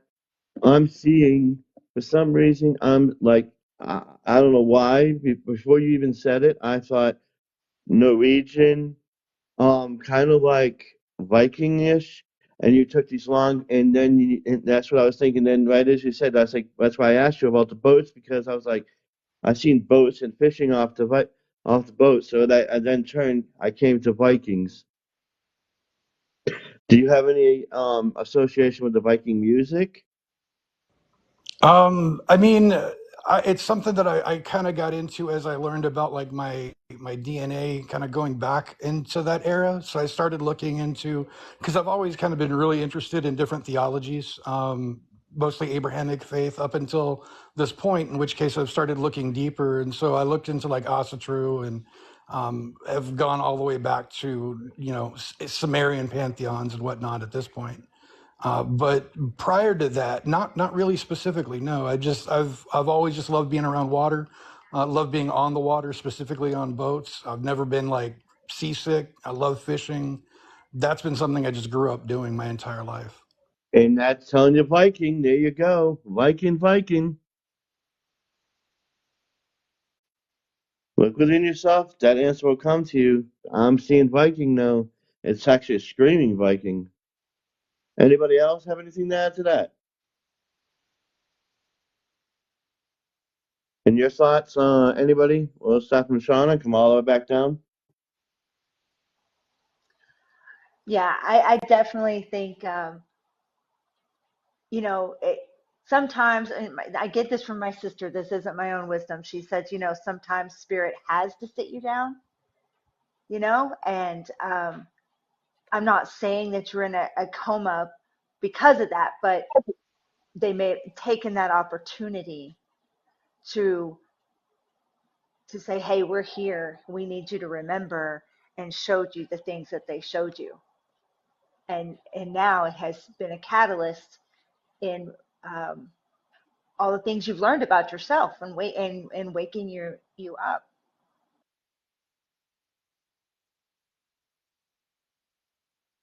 Trina, Miss Co-host here. You're up next. You know what? I think I had a past life and I was a pioneer. You know, We had the oxen pulling the wagons, and I don't know, that just came to me that I may have come from that area. I see you with a raccoon hat. What other areas? Anyway, that's what I had to share. I made Sean laugh. I can see you I can actually picture you. It's funny that you say that. I picture you with a coon hat with a little fluffy tail in the back, and you got a little toothpick in your mouth, and you've got a long gun. Okay, so I was a male. That's what I'm seeing. Honestly, I don't know why, but the minute you said pioneer, I'm like, and then it came to me that you were walking besides, and actually, you were walking on the Oregon Trail. Yeah, I think I was. I was going to say Brigham Young, and I think that he came with the Pioneers across there. But that's really weird that popped into my head. That's the only thing that's popped into my head. That's good, Trina. And can I tell you too, Trina, that's one of mine too, is Pioneer Days. I love the Little House on the Prairie days. Like Oh that was man. like loved that time. Like I always have wanted to know about it, learn about it. So I know I definitely had a life in that time. But I also feel that you were connected to me during that time. Now that you said that, I just had an I think we instant were definitely connected. I feel a big that connection you with and I you. were family back then. Okay, we're gonna You were my go. kinfolk with your little piece of straw in your mouth and your raccoon fluffy hat. Now I'm going to find one just to wear it on here. And I can see the little freckles on your face. Yeah. I don't know You were why. my kinfolk. You were my kinfolk. We had to get you a piece of straw and a furry raccoon hat and some freckles. Oh God, this is losing control already. It's kind of funny though. I invited somebody up in the box because Diane left and I didn't get a response. Well, I guess you didn't want to talk then. Let's see, what's it, Travis? Can I tell about my past life experiences? Yes, 1 second. Okay. Okay, Ryan, it was great having you, but I have to rotate people. So if you want, you keep listening and probably bring you back later if we run out of things to say. No, absolutely. Thank y'all very much. Respect and No love. problem. All right. I'm inviting people. They're not coming up. Well, if you don't come back, don't ask for anybody. All right, I got one more box to fill. Apparently, I'm just gonna nab somebody if they no one comes up. Apparently. All right. We'll go to Shauna, Candace, and then Raven, and then Hopi, and then back to Michael. Robin, this is fun. Okay. I hate this English language. Okay. So, I've told a lot of you've heard my story where I've been awake for about a year. And as soon as I started meditating, um, things just started popping off. I started seeing stuff. I had beings coming to me like deities. I saw some actual deities, and not even knowing what I was seeing, I would tell my sister, and she would tell me who it was. It was pretty wild. But then I started having um, people come to me recently. There was one in one meditation, I had probably 7 or 8 come to me that I knew was me before. And they were telling me about themselves. They were telling me how they passed away. And I've had a lot that have showed me I'm going to, and my sister has even said, you're going to work with the Akashics. And recently, the thing where I'm able to see that strange stone tablet with the green glow and connect with people's energy and see how many lives they've had. It's like it's carved in the stone and it's crystal clear. So I'm thinking, okay, everything just keeps pointing toward I'm going to be able to work with the Akashics. How? I don't know exactly what I'll do with it, but um, one of the most intense experiences I had was I had I was like on a beach. I could see a massive cliff in front of me, and the ocean was coming up. The cliff was off to the left, and the ocean was coming up toward me on the beach. And all of a sudden, a Japanese male warrior appeared in front of me. He was dressed like a warrior. What I found strange about it is he told me his name was Jafar, which is not a Japanese name. Um, but he told me he was lost at sea is how he passed away. So that one was really like wow, because he appeared in front of me and he was doing kind of a Reiki type movement with his hands, his body even. Um, so yeah, it's pretty interesting. I don't know what all that interference is. I have no idea. But the reason I turned my camera on is because what Ghost said about our energy and being able to see each other and the difference that that makes. So that's it. It was a shinobi, and he was telling you the ways of the Japanese way, and why he had another name, I don't know. Why he had another name?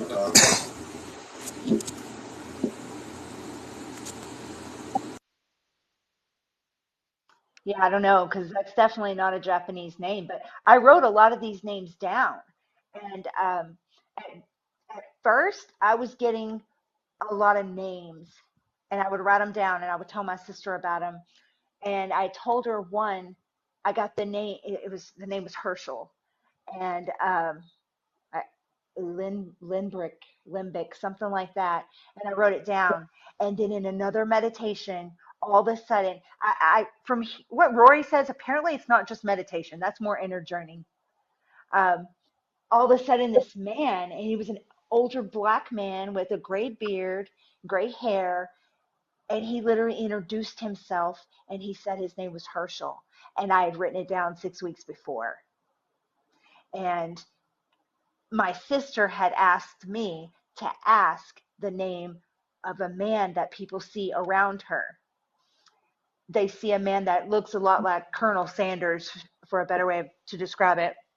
And I asked him, and he in a southern voice, and he was just so sweet. And he was like, "Oh yeah, that's Henry Walker." And he was a philanthropist, and he's part of y'all's ancestry, or he's one of your ancestors. And when I told her, she was like, I asked the name of my guide. I was standing by the large tree when we first moved to where we're at. I always pick a tree, and I look at that tree as the guardian of wherever we're at. And she said, I was standing by the tree, and I just quieted my mind and asked, what is the name of my guardian or my guide? And she got the name Henry, and she said, I thought it was the tree. And I said, well, from what Herschel says, it's not. It's definitely not the tree. But anyway, it's pretty intriguing. That was actually fascinating. I'm getting it is different guides coming to you to share experiences to push you into a higher level. That's exactly what I'm hearing. Yeah. Because you're saying different people, and for some reason I'm getting it's different guides. They're trying to help you so you'll understand what you need to do. So I would follow them and see what they have to say. Because it could be an enlightening experience and it could help you out. Yeah, I think I definitely need to do more inner journey work. Ravenous, you're up. Hello, everyone. Past lives. I'm not sure. I'm pretty sure like most of you guys were on the show with Anouk. Oh, actually, Thoth. So, been Egyptian. I keep reincarnating there over and over. I had one channeler tell me first, then Anouk, well, Thoth tell me secondly. And the same exact jobs. Architect and priest. And I believe if we were back in the day, most of you people that are here now would be considered either a priest or a shaman of some sort, priestess or a shaman of some sort, or maybe even a witch. I did have some ties with the Mayan culture on the other side of the world. That's when we were able to actually move throughout the world like we do now. Back then, no one believes it anymore, but it's what happened.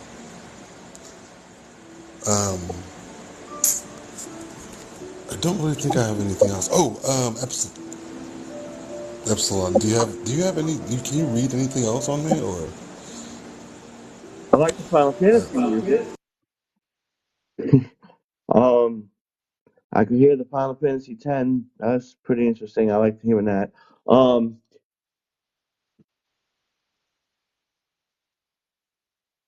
I'm seeing an architect. You were an architect in two lives that I see,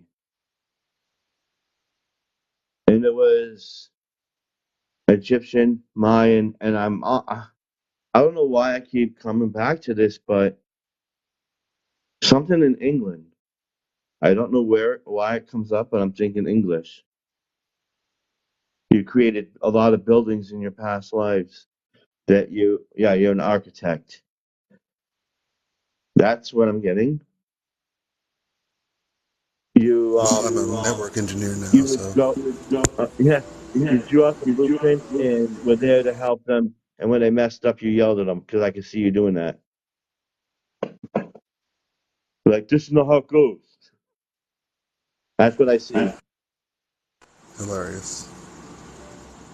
And sometimes Incompetence when is not people that talk, strong. I actually see the image of the person, and sometimes what they do is kind of like a flash.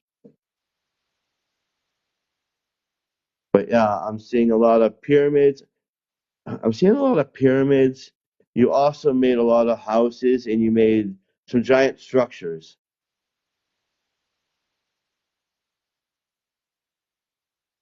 And you used skin to write on. And I seen some stone. So that's what I'm getting. Well, that's I awesome. Thank you. I hope that helps. Yeah, it does. Thank you. It's Alrighty. pretty much the skin thing is definitely with the priest thing. It coincides with the priest thing. And it's soft too. Hmm. Yeah, it's soft skin. I almost venture to say it's kind of like some smooth lamb skin or something. Not cow skin. It's more like lamb. It's really soft, really bendable. Ashura, let's see that light. Oh, Jesus. You know, I have a bunch of questions, so let's hope I don't get anxiety on my way through it.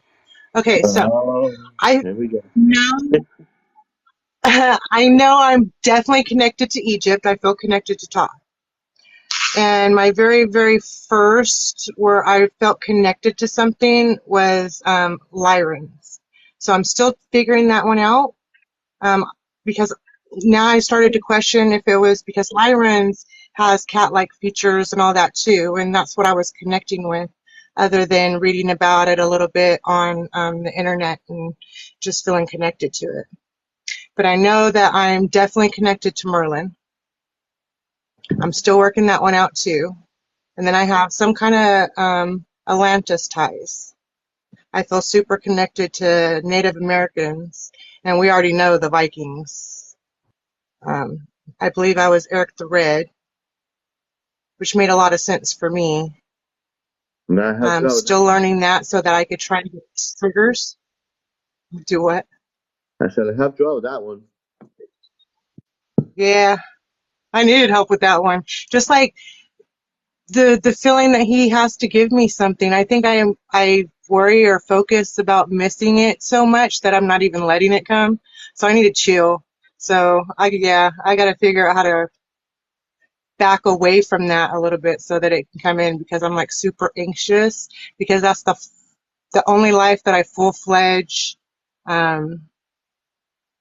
feel that deep connect. I mean, I saw all these other ones. That's the only one I actually have a visual that I could see on. So, and have a story to read instead of just my intuition. I actually have a story, and then I can go back and try to get those little flashes until I can hold a full vision of it. So, yeah. But I'll ask my questions later. My Uh huh. anxiety's getting up. Okay, no problem.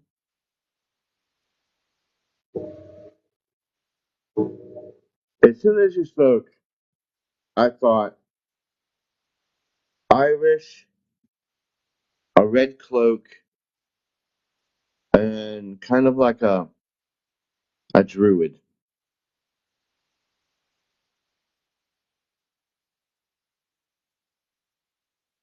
Oh, well, Sean went bye-bye. Or did the live go bye-bye? I can feel the connection to like the druid. Um, I know I have something like I can, when I hear like Celtic music or like seeing Can people's you pause for a second? accents, I resonate so much. Okay. Oh, Ravenous. It's great to have you, but I'm gonna bring up another one. I just wanted to let you know because I just didn't want to drop you down without thanking you for your telling us what you needed to know, and I hope we helped you.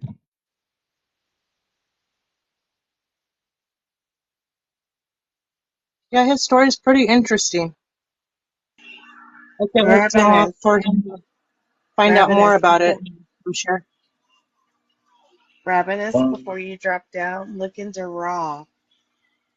yeah, raw and all that stuff.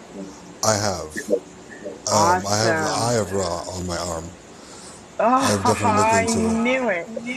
That's Yeah, and I don't awesome. have. I thought it was going to be the Eye of Horus, but the Eye of Ra is flipped on the other side.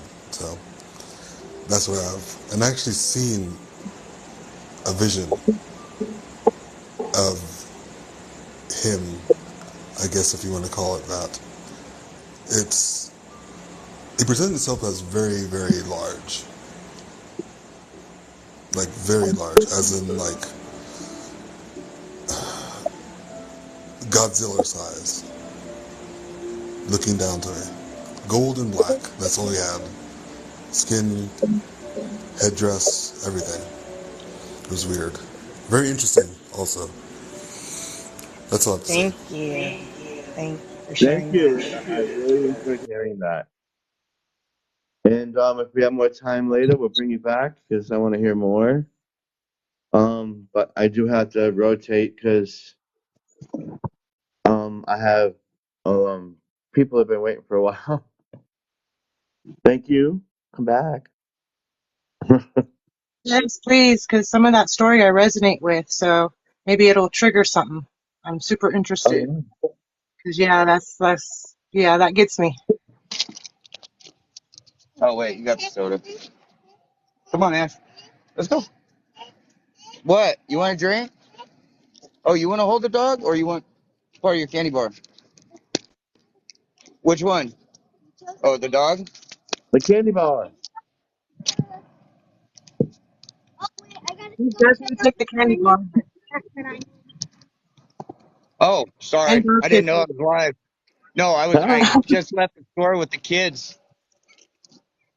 Have you guys seen the moon tonight?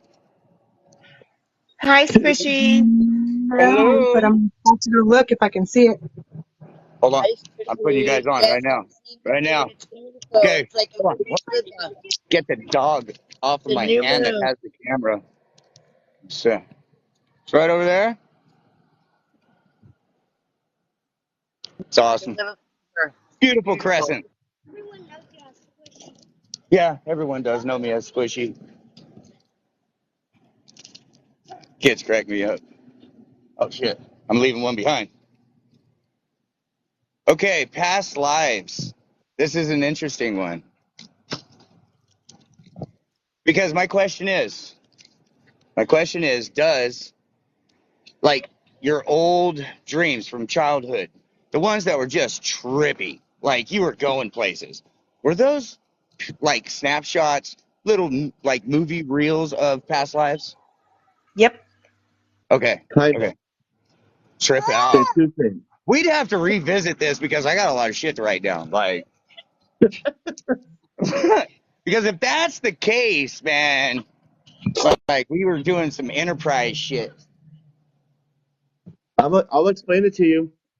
It's some of it, So, most of it could be past lives, or even so, when you're taking that journey as a little kid, a Ash, little come on. child, your mind is still new to the human body, so it's probably just trying to find itself in the universe and still drifting off and with its imagination, Yeah. still looking around the universe too.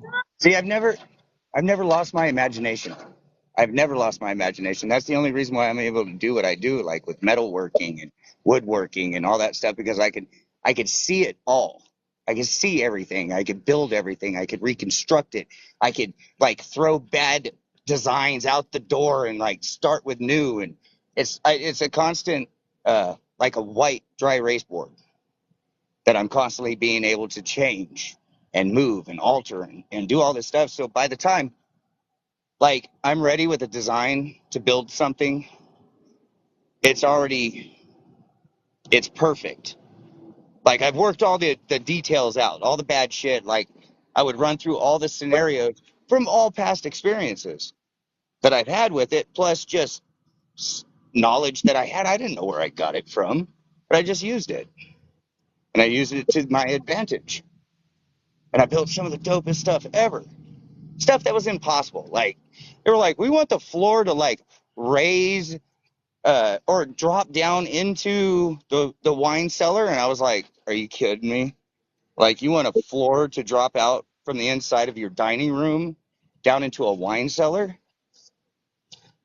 And I figured I used a forklift mass with a hydraulic pump, and I made this thing happen. So like when it would drop down, it would go all the way down the wine cellar, and handrails would raise up out of the floor. It was a trip. I've got to build all kinds of crazy stuff, and it's all designed in my head. I've never needed pad and paper. I need like 2 dimensions to build it, and we're good. And that's because you're a creator. Man. And that if that's the imagination, holy crap. Like I never lost it. I've always had my imagination. Yeah, you are a Because creator. I wonder, like, is it really imagination? You know what I mean? Like, Yeah, well, what do I don't they know. call it when Sometimes I'm you're a wondering. kid? When you're a kid, what do they call it? You're using your imagination to build all these different places in your head. Like if you wanted to be at a castle, your shit was a castle. And so like you have to have the mind of a child when you're doing it. Like literally. You have to have the mind of a child because it hasn't been like I don't know, beaten up and bruised and like screwed up by life. So then you have to be able to get back to that state. And I say, I mean, I talk about it like it's easy. I imagine it's hard. I don't know. For me, it's easy because also like the blacksmithing and all this different stuff. I've gotten these random tattoos. They're so random. I would just this is what I want. And I would go and I would get it. And then one I would add to it, and then I would add to another one and all this different stuff. And then when I looked up what all my tattoos actually meant, it tells a whole story. It's a trip. I've had And all that's kinds of crazy stuff happen. and that's what it is, bro. You're Yeah. very creative. You use your mind, and you're getting this inspiration from past lives and even future lives because we're omnipresent. So that Yeah. means you're everywhere with everything. So that means you choose Dude, how this that you're German getting Shepherd, knowledge. if can you see this? Like We're he getting this cleared. knowledge through everywhere. Yeah. Yeah. The blacksmithing, all of that stuff. It's it came really natural to me.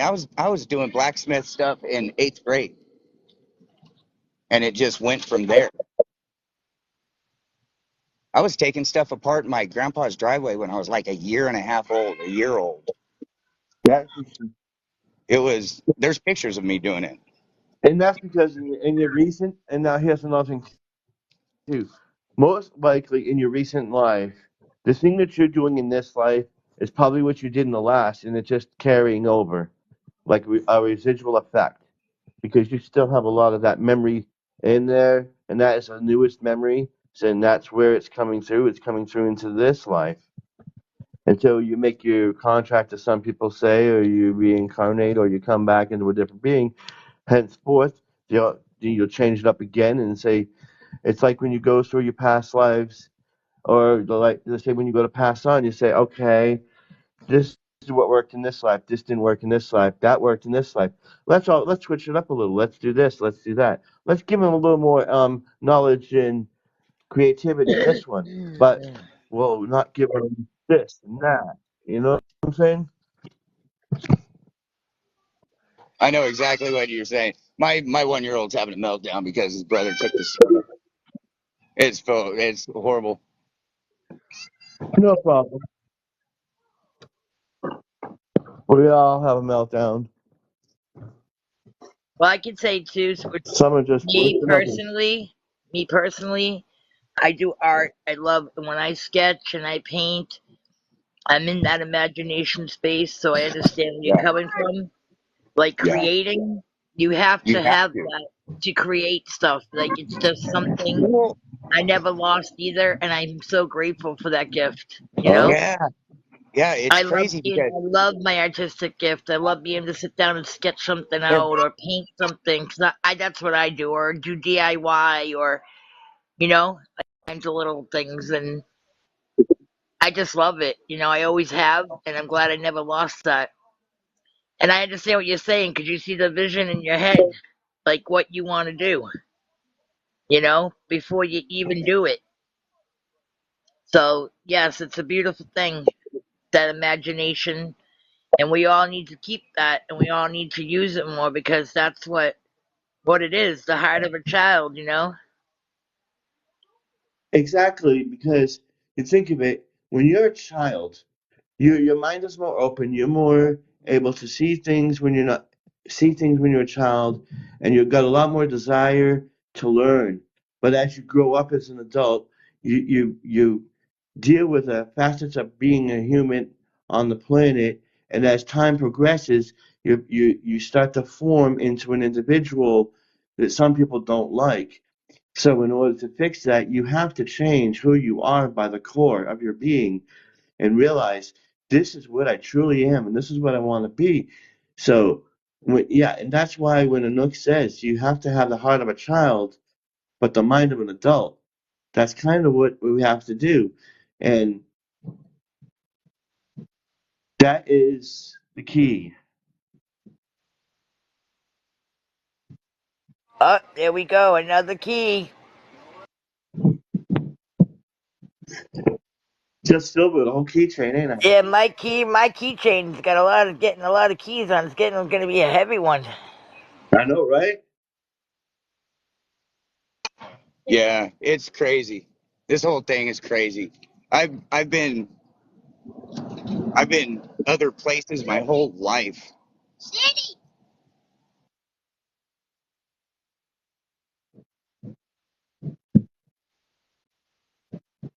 And where do you think it's leading you? Sorry, I had to tell the kid to like cool his shit. Dog walks between his legs, and he's like, "Argh." So I think personally, all of your experiences, everything that you've had, as far as dreams and visions and all of that, they're, let's say, echoes of the past, of your past lives, of your past experiences, of your past. So a lot of people just take them as, oh, it was just a dream. They tell you that a dream can only be manifested from stuff that you've already seen. So if you were, say you're in like year 1526 during a dream, well, guess what? You've been there because it's a memory. And a memory can only be manifested by actually experiencing it. Yeah. So you get to experience everywhere, all over. And it's a great thing to do. I've been able to, like, what do you call it? Lucid dreaming, to where you control your dreams. You go wherever you want, do whatever you want. Endless Contact. lives. Like, I would go and test stuff. I would go and do crazy shit. And no, I would, because like if the first time like I got smoked, yeah, I was like, you're kidding me. And I was like 8, 9, and it was interesting. From there, I started learning. So like all of this has been going on a long time. Yeah. And it all What? goes back to the one thing that Anook said yesterday. When you talk about Inky, Oh yeah, Inky and then Lil. and yeah, he talked about Inky, and what was Inky? He gave a part of himself to us Yeah, and made us into yeah. demigods. Henceforth, we are part of a creator too. We are a creator of a divine light, and we need to do that in order to help this planet. And a lot of people don't. No. Well, how many people have been been fed disinformation for years, for like centuries? They've been Okay. fed disinformation, centuries.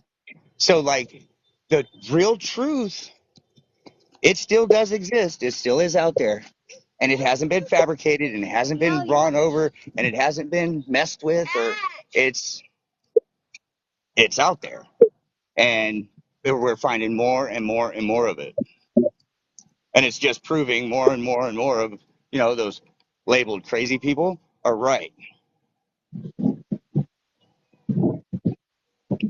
And they're not. No, no, If far you from We're it. are, actually not the crazy ones. The ones that No. are awake, they're the ones that have not even. They're the ones that need to get help. Yes. Because Yes.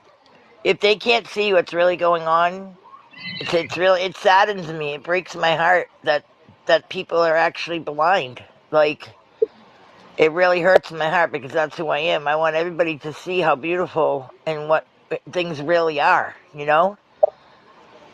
And the truth of all the lies that we've been so taught our entire lives, has been instilled in us and programmed to us. And I just want everybody to like wake up, wake up, wake up. And it's so hard because you can't force nobody. It's what it is. It's just a crazy. And no, we're not crazy. Oh, we're not crazy anymore. I I'm love it. crazy. I'll admit it. I've I been don't care. like with the mom thing, like her passing and everything. That sparked a series of like visions, manifestations, like whatever you want to call them. Like I would just ride them for hours, and I would make content while I was riding a roller coaster. It was pretty wild. So like I said, it's an interesting life, interesting ride. I enjoy it, even if it sucks sometimes. It's still an experience. Like I get to experience a baby again. Right? It's like Rachel Devine says. I like when she says this from the movie They Live with the glasses. When you put them on, you can't take them off, but you can't force anybody else to put them on. You know? Nope, But we can nope. never take them off because once you put them on, that's it. That's You the know? thing. You start seeing everything for what it is. Yep, it's the facts. And You hi, start seeing everything. Dorinda down there in the comments. Love you. Ash, come on, bud. Let's go home. All right, we're All gonna right, shift I'm it gonna up go to ahead and I'm gonna shut Florida up for now. a minute and let somebody else talk. All right, last time for Flora. Come on down. Let's hit them likes. Let's do them goals. Let's share, share, share. I don't want to be a tape recorder.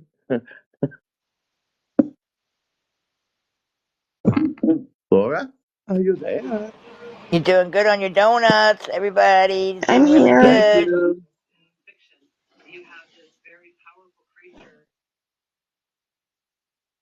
I'm here. I'm sorry, I was changing my bed. What was the question?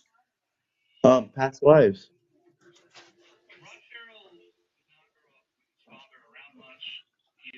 You cut out on me, friend.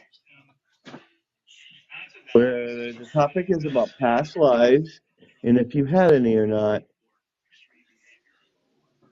Oh, I've had many, many, many. Oh, I'm sure you can share a um, few. We don't mind hearing and helping. um, no, I was just here to support. And listen, if you want to make room, I'll jump down. I don't see anybody that wants to come up.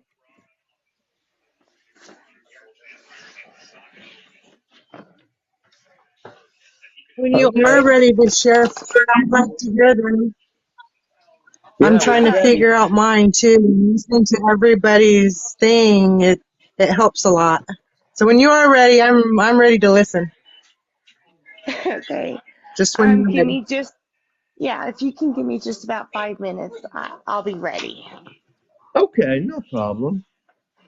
Okay, cool. Okay. Or just jump over to Dorinda right now. I'm sure she got a lot to say. Oh, is that a good thing or a bad thing? That's a good thing. You're a wealth of knowledge. Well, this girl has gotten around. Oh, that didn't sound too good. I know, that's funny. Well, I think some of my favorite. I'll just cover some of my favorite. So I like to do the Egypt thing. I was Cleopatra, and so I was royalty. I think that's today why I like to wear the jewelry that I wear. I wear amethysts. I wear really big rings. Um, I like to wear a lot of stones. I love the stones and the energy of the stones. Um, that's one of my favorite. I've also been in the time, like, the movie Gone with the Wind. I named my daughter Oh, Tara. I see that. I see that. Every time I look at you, I see Gone. I think of Gone with the Wind, the old Southern thing. Yep. I already told you that. I don't know Yep. why I keep just screaming to me there. Yeah. Yeah. And I wore the dresses, and to this day, I still, even though I'm kind of tomboyish, I still like the dresses that they wore back in the day. So I know that past life is still like it is one of my favorite. Um, them are, you know, the two I think that are the most exciting. Um, I was with Merlin and all of that, and I've done a lot of shamanic things because I've done a lot of, worked. I've actually had the experience to work with modern day shaman, and that's been fun because I still make tinctures and medicine. I love making medicine. I think that goes back into the Merlin part because um, when Rory and Anouk um, brought Merlin in, oh my heart was racing. I was, because I just was on fire because it's, why I went to nursing school, and I never really liked science in school, but to deal with herbs and the blending of herbs and that kind of stuff just intrigues me, and it's like a passion within me. So I carry a lot of passion in me with a blending of all of my past lives. So yeah, it oops. Oh, sorry. Hang on, I gotta shut the door. So it's kind of fun because it's a blending of things that come to me at different times. Um, I've got some stuff when I was in Germany. That's not so good things that were in Germany, but I did a lot of cooking. So I mean it's the blending and I like the arts and crafty and there isn't anything that I won't try to do.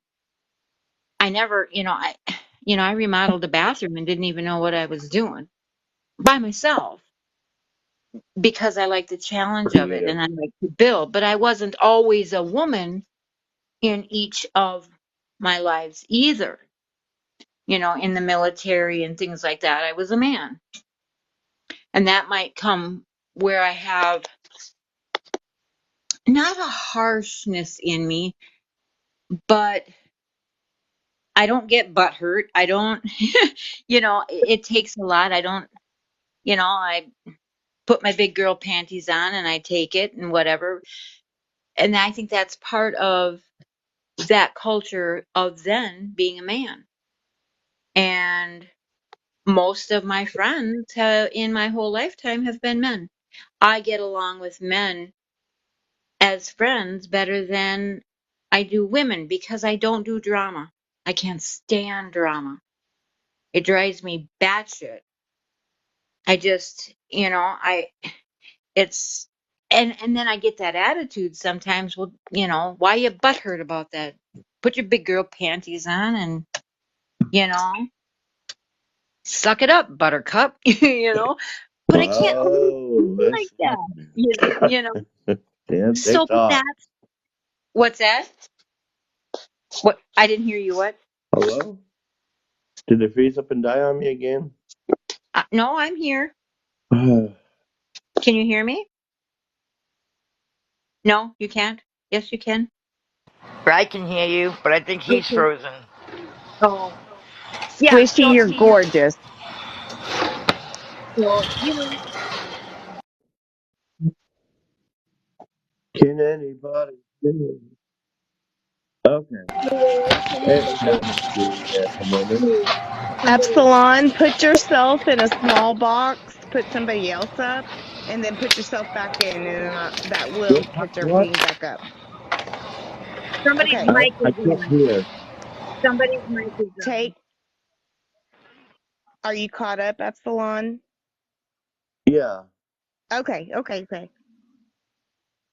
Um, I think that, to be honest, when he brought Merlin, for some reason, when the minute he said Merlin, and I heard Merlin, and I thought, everybody that was in that host panel and some of the hosts down below were all there. And I see us all in different roles in Merlin's, in that era. And I almost lost it. And then I really lost it when Michael came up and was talking about Vivian and Merlin, that whole conversation there, that absolutely tripped me the hell out. And I could hear in my head, I could hear this big voice sound like, I swear it was King Arthur coming back and saying, "Hello, old brother." That's exactly what I heard. I was like, "Oh, here we go." And that was awesome, to be honest.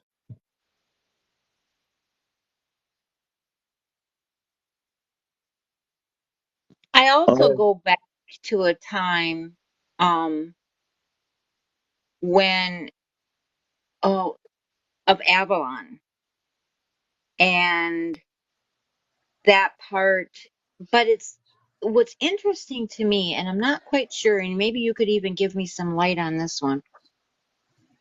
It's different. It's in the medical part, and then Hmm. when I go back, it's the magic in the women, and I don't know. It's a little different. It's almost like it's two. Is that Dorinda. possible? Can you do that? Dorinda. Do you know that the Lady of the Lake is also not only associated with King Arthur, but of Avalon as well. Yeah, yeah, yeah. But what I'm saying is, Hmm. it's That's a dual. little piece of thread you pull on. Yeah, it's dual. It's almost like I've been there twice. Is that possible? You can be in a lifetime twice? Yes? Oh, that's You cool. can also, you Yes. can also, Yes. it's called a dual reincarnation kind of thing. I forgot what the word it's called, but I know people that said they've seen it from two different people's eyes. They've lived that life. Like there was one person that I know, and she said that she was the king of at one time. She come to realize she was also the queen in the same timeline. Way cool. See? Yeah. See, that's very eye-opening to me. Thank you for sharing that. I appreciate it. Okay, so I'll shut up now and somebody else can talk. Right? All right. Flora, when you come down off your red bars.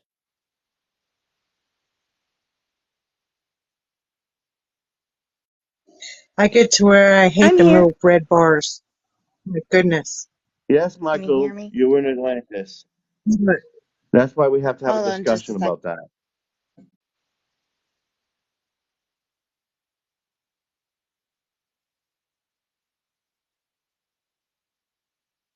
Because I was also in Atlantis, Michael.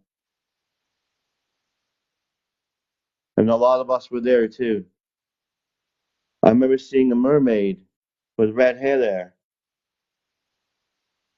swimming around. I also remember lots of things about that time era. Okay, anybody want to drop down so we can get Nightbird up here and listen to Flora when she comes back? I can because Okay. my signal keeps going in and out anyway. All right, no problem.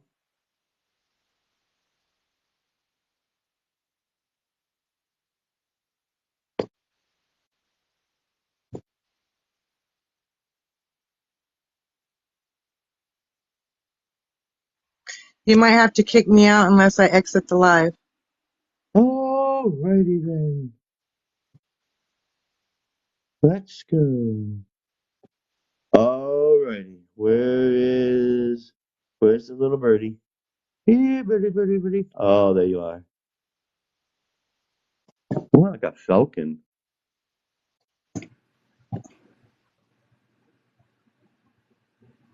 Hello.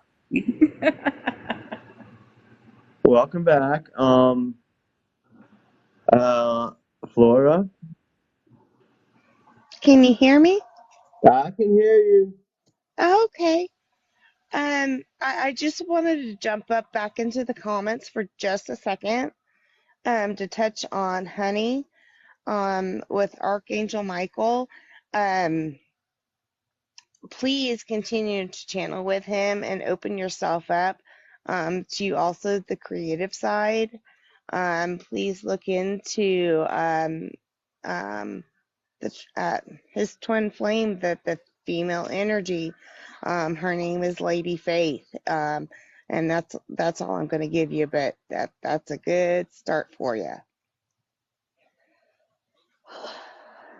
So, I'm not sure where to start.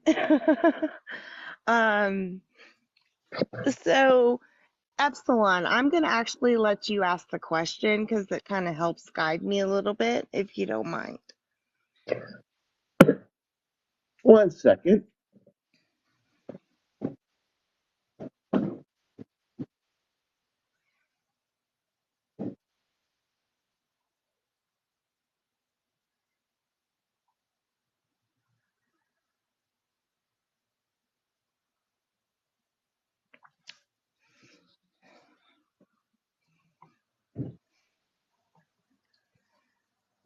Alrighty Oh, that's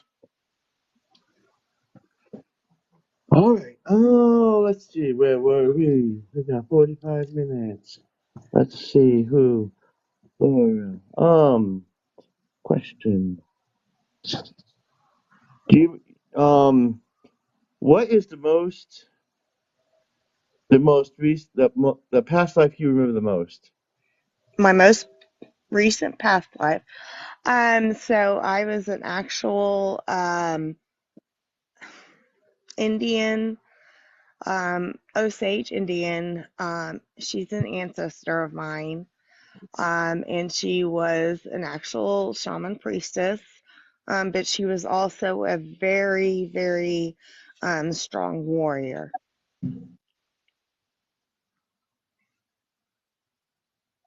And how do you think that do you have wow? How do you think that past life affects you to this one? And that was the past life that I was needing to get in tune with, to help raise my vibration, to remember that I'm always in a state of connectedness. Not meditation, but openness to receive the knowledge from the ancient wisdoms. And so a lot of the ancient wisdoms have been reaching out and just really starting to guide and talk to me.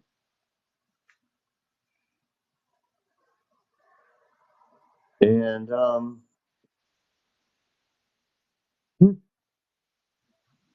kind of got me stumped. I honestly my mind just went blue for a minute.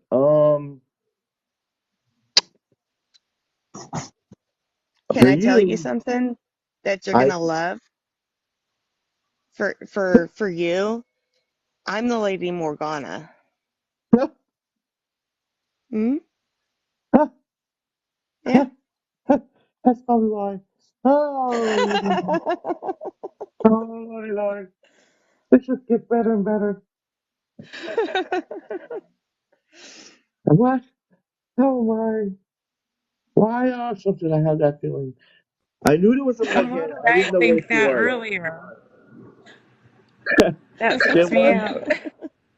because the minute he said Merlin, and then I was like, "Oh, brother," and then I heard Michael. I was like, "Okay, Morgana's here. She's got to be here," because I sensed that, and I was like, "Oh, this is going to be interesting."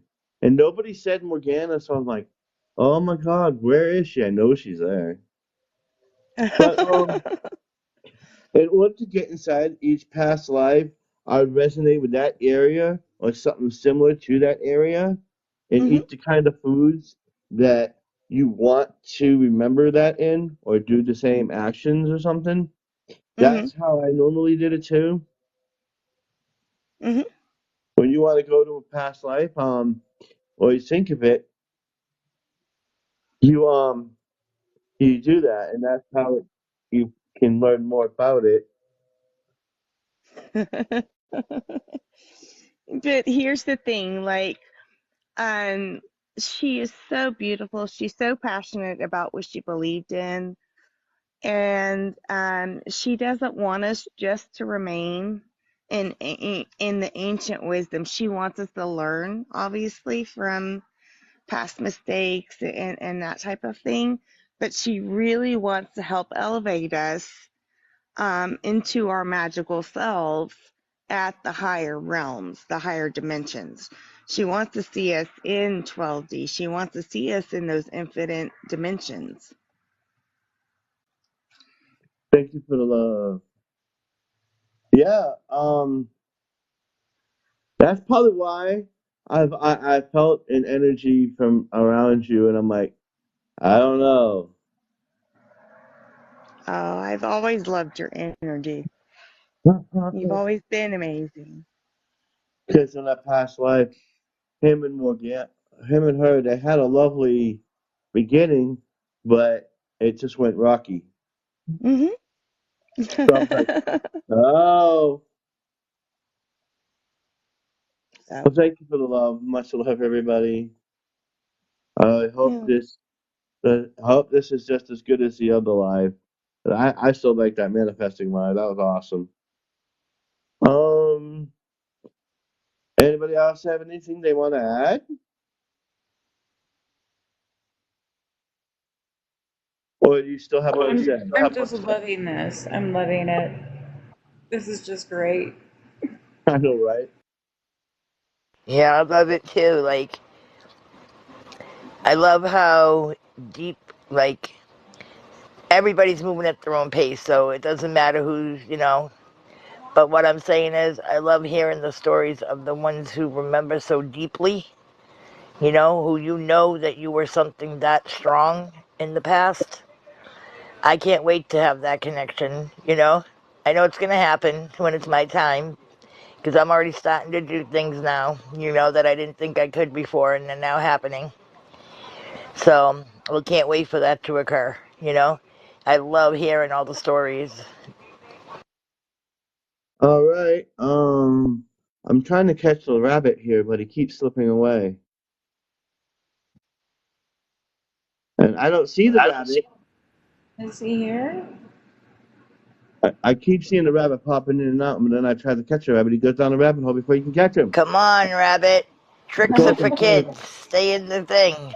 Need a I feel like trap. I feel like Alice in Wonderland trying to catch the white rabbit here. Get out of my head. Ah! Well, does Honey want to come up? Honey. No, they're right there. Epsilon, my friend, I'm gonna jump down. It's my bedtime. Okay, But love Morgana. and light to you, and I love you so much, and everybody else Thank you in for the the love. room and in the sacred space. Good night, Good night, Flora. Epsilon. Night. 333. Good night. 333. I'm bringing Master Sean. And I'm looking for, does either Pete or Honey want to come up?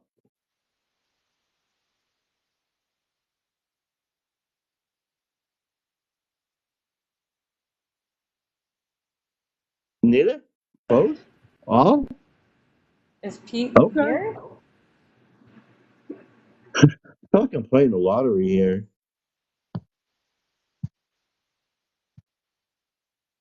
Well, where did she go? Oh my. I was trying to find the name and I thought I'd seen Honey Pot. I'm like, what? I don't know why I said that. So Epsilon, I was wondering if somebody could very quickly summarize what the mothers said last night, or if you don't want to do that on the show, send me a recording. I don't know, I missed it, and I heard it was amazing. There's Oh, somebody. Can you all hear it again? Because Sean, it was so much and so beautiful. There's no way to say it. It was just incredible. But I know Anouk said something about making sure he's gonna figure out a way that we all get to see that again. Oh, that's yeah. 'Cause I I brought it definitely to him know. first that I wanted to watch the whole entire live again. And I was like, I want to watch that live again because I want to dissect that, Ashley. I'm going to sit down, I'm going to write a piece of paper, and I'm going to break that thing down. yeah, That- because I know that I was in the area. He has confirmed I was in the area, and I know I was with the mothers, and so I missing it just broke my heart. We were all with the mothers, though. Most of us, the mothers, at some point in time. I do know that the Next Level Soul podcast, he interviews a lot of channelers that will bring in the mothers they'll bring in the 12 archangels and the masters. He does a lot of people that channel Yeshua, Mary Magdalene, the Mother Mary, and they're just so fascinating to watch. And the stories are so consistent, and you can tell when they come in, you can tell their personalities immediately.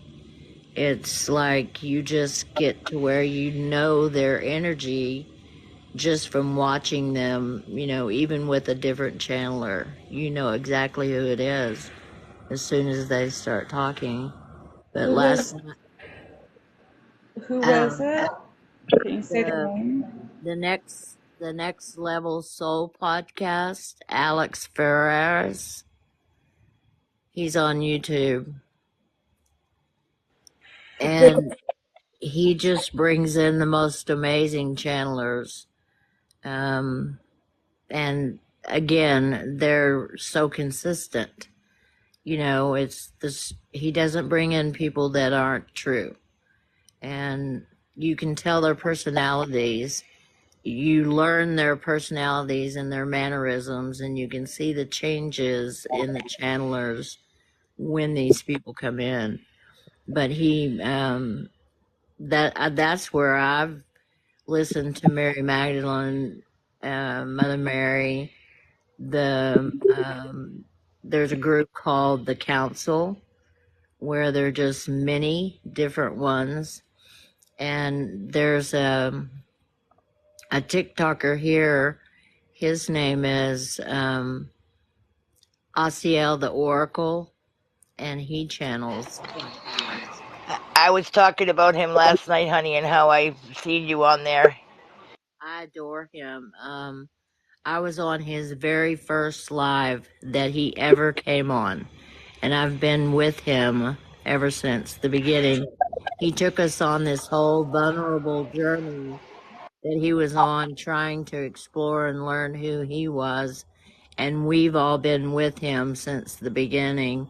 He's got podcasts, 227 podcasts from the very beginning until just recently. He's pretty amazing, and you can tell with him Yes. too. You can tell with I've him only been too. watching him for about a year now, but he is amazing. I love Robin. Yes, and I've had some personal readings with him as well. And he's the one who helped me figure out my past life. I was having difficulties. I raised my kids in the church so they could have at least a background, so they could have information to make their own decisions. And I took them to the church that I grew up in with people that I'd known all my life. And I felt like that was a pretty safe place, and we could come home and discuss things and figure things out and make sure that they weren't overly indoctrinated. But my oldest daughter became involved in a women's group that is amazingly indoctrinated, and it's kind of into the almost evangelical level where the man's the leader and the woman's just the whatever. And she reads the Bible in such a way that it's too exact. I mean, there's very little room, and I keep talking to her about how spiritual she was as a child growing up until she got into this group in this church, and now she's so literal. And she honestly believes that we're all born in sin and there's no help but for the blood of Christ. And she can quote you every single Bible verse there is, but she doesn't put it together. And I was having a lot of sudden anxiety about all of that. And I went into a past life where I understood and realized that I was a native healer who was being forced to convert to Christianity, and I refused to do so. And they took my children. And so I had been developing this fear of losing my child over the dogma, over the religiosity is what I call it. And I recognize that that's where my fear was coming from. And again, we talked about the fact that our journeys are like a hike. You know, some are just starting out on their hike, and the rest of us are, you know, all along the different ways, and some of us have already reached pretty much where we need to be, like Jesus, like the masters, you know. And the rest of us are all scattered along the trail, and we choose our journey. We choose that as we're looking into what do we want to do in this life. And sometimes that is what they need to do. And there's nothing that I can do to change that, but I don't have to fear losing her to Christianity as I did in my past life. And that's why that past life came up at that period of time, because I was having a lot of anxiety about it. And once I worked through all of that, I was able to get back into my calmness. I don't get anxious about a whole lot of things, but that was causing me a lot of issues. But I've also been listening to Jimmy Joe Harris on YouTube, and he does hypnosis, and he will put your front brain straight to sleep, and then do affirmations, or he'll explore your past lives. He'll explore your anxiety, or whatever one you choose. And they're usually 4 to 5 hours long. And they've been very helpful to me in helping me to come up with some past life issues that are affecting me in my life right now. And it's easier for me to do that as a guided, for him to put my brain to sleep so I'm not interfering. I tend to do that sometimes when I'm meditating. I focus too hard on it. I try too hard. And so if I could just put my thinking brain to sleep and let my subconscious take over, I seem to do better with that. I can resonate with you so much on that. But I was asking, and Michael told me, thank you very much, Michael, because I know that I'm having some personal issues right now, and I have connected it to an Aztec past life, but I wasn't sure what that life was, and why is it affecting me now. And I have had some books on the civilization and the culture, trying to see if that would stir something in my brain to help me figure out what that life was and why is it bothering me now. And it makes perfect sense what she told me, that if I were a channeler in that period, and I am now in the process of working to channel along with my healing, that makes sense that it's coming up now for me to work it out so that I can work into channeling, because I do channel Archangel Michael. I've done homilies at church that came straight out of his mouth. I don't remember anything I said once I stood there and started speaking until I finished, but evidently it was amazing. Everybody loved it. And I was glad, but I didn't remember. And then there will be times when I'm working, trying to figure something out, and I will channel and write every single thing down that he's telling me. And I know it's him. I recognize him. I know the way he feels, because he's been with me since I was about 7. And, so knowing, I just feel comfortable with him. He's always with me. And, but I want a channel. I want to so badly. I want to be able to do that. But figuring out your past lives can certainly help you with your present life. If you're having difficulties, if you're having problems, figuring out a past life can help you make sense of whatever difficulty you're going through in this life right now. But I have faith in you. You're very powerful, and I see your golden light. And it's very rare that I see a golden light. I appreciate that. I know I'm an old soul, and Michael Oh, told yes, me how many definitely. lives I've had. I don't know if I'm I don't know anything else about that. All I know is I've lived a lot of lives on Earth. I don't know if I lived anywhere else or not. I haven't really looked Well, into that. I'm going to tell you just like a Nook. Because me and him almost think alike. One of your past lives, you speak about one of your past lives already. You just got to look within yourself to find it. Hmm. Whatever here's the key to that. Whatever you resonate with the most is most likely your past life. Hmm. And it will come to me in dream state. That's when I get a lot of my information.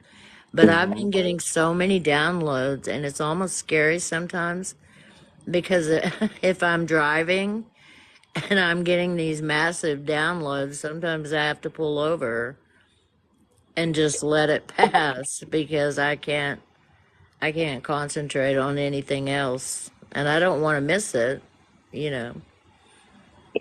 Honey, So, it's so right there.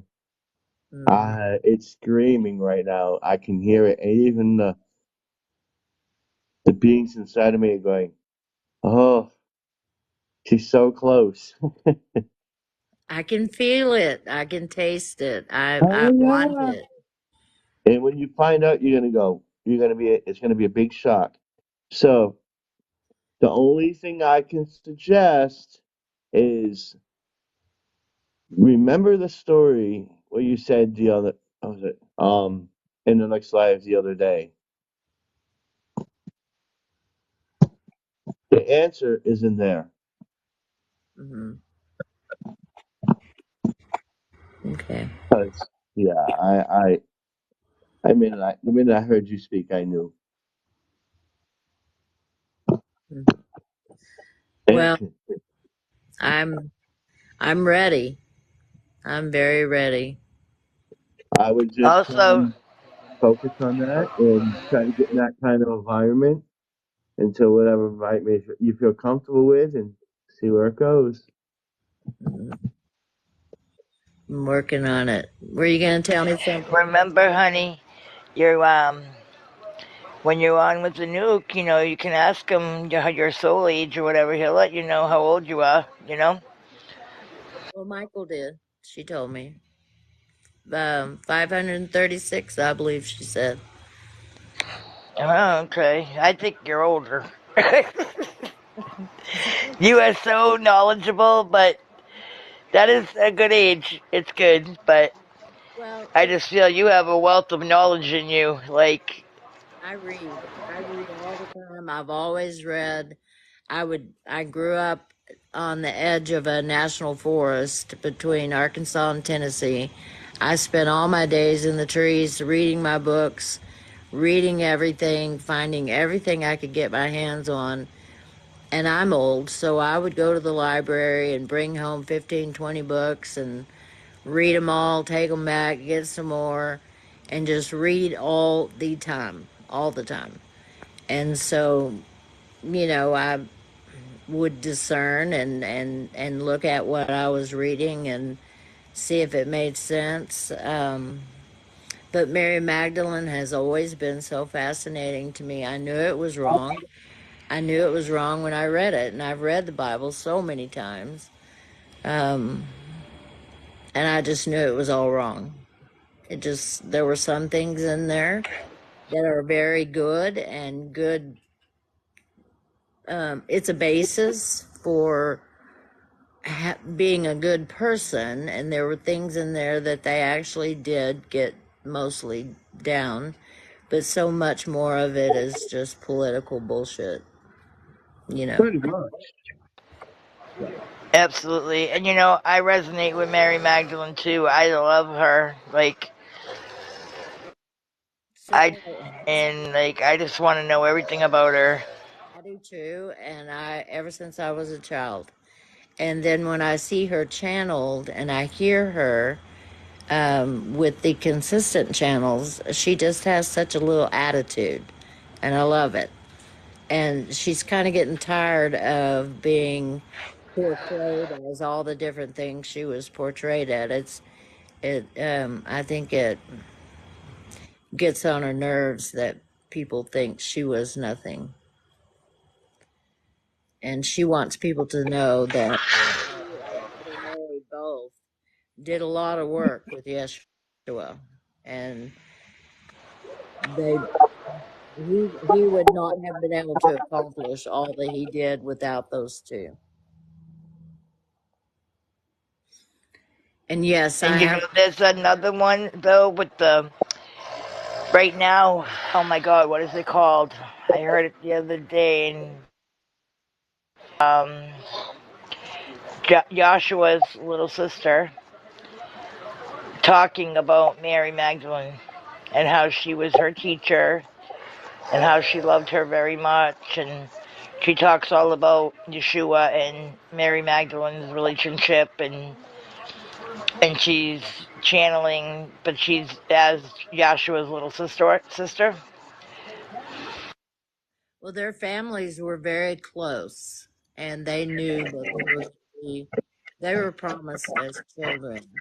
But they both knew they had to go off and learn and then come back together. And again, it was a very dangerous time. It was very fraught with danger, and his disciples were just big, burly, ignorant men, and they could not accept the fact that he loved her so much and honored her more than them. They wanted to be the best love. They wanted to take over. They thought Jesus would come in and go to war and win all the spoils of the war, and they could rule the world. And that's not what he did. And they could not understand that. And it wasn't until closer to the end that they actually got it. But Thomas and Philip got it first. And their gospels are very interesting to read. The Gnostics, the book of Thomas, the book of Philip, and of course the book of Mary Magdalene. But there's so much of it that was torn out. And it looks like it was torn out on purpose. And they talked about her spiritual war. It's all stupid and crazy. Because they were just, fishermen, were uneducated warriors.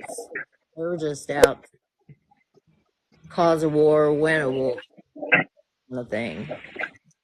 So, yeah, I've done a lot of reading. I love it. Yeah. We're gonna jump down to Don't Shiv, and probably close it out because we're near the end here. It's a great live. You did well. Thank you. It was an honor. Can you hear me? I Hello? can hear you. Sweet. Wasn't sure if I got my mic turned back on or not. I've been listening all night ever since you guys started. I figured I might get on and share my experience. In my past life, I guess I was a Native American in one of my lives. As far as I know, I've had at least 6. But one of my lives, I was a helper to a medicine man in the tribe, and I've come to find out that years ago I went and talked to a medium at a holistic fair, and he had said, "Do you know a big burly Indian guy?"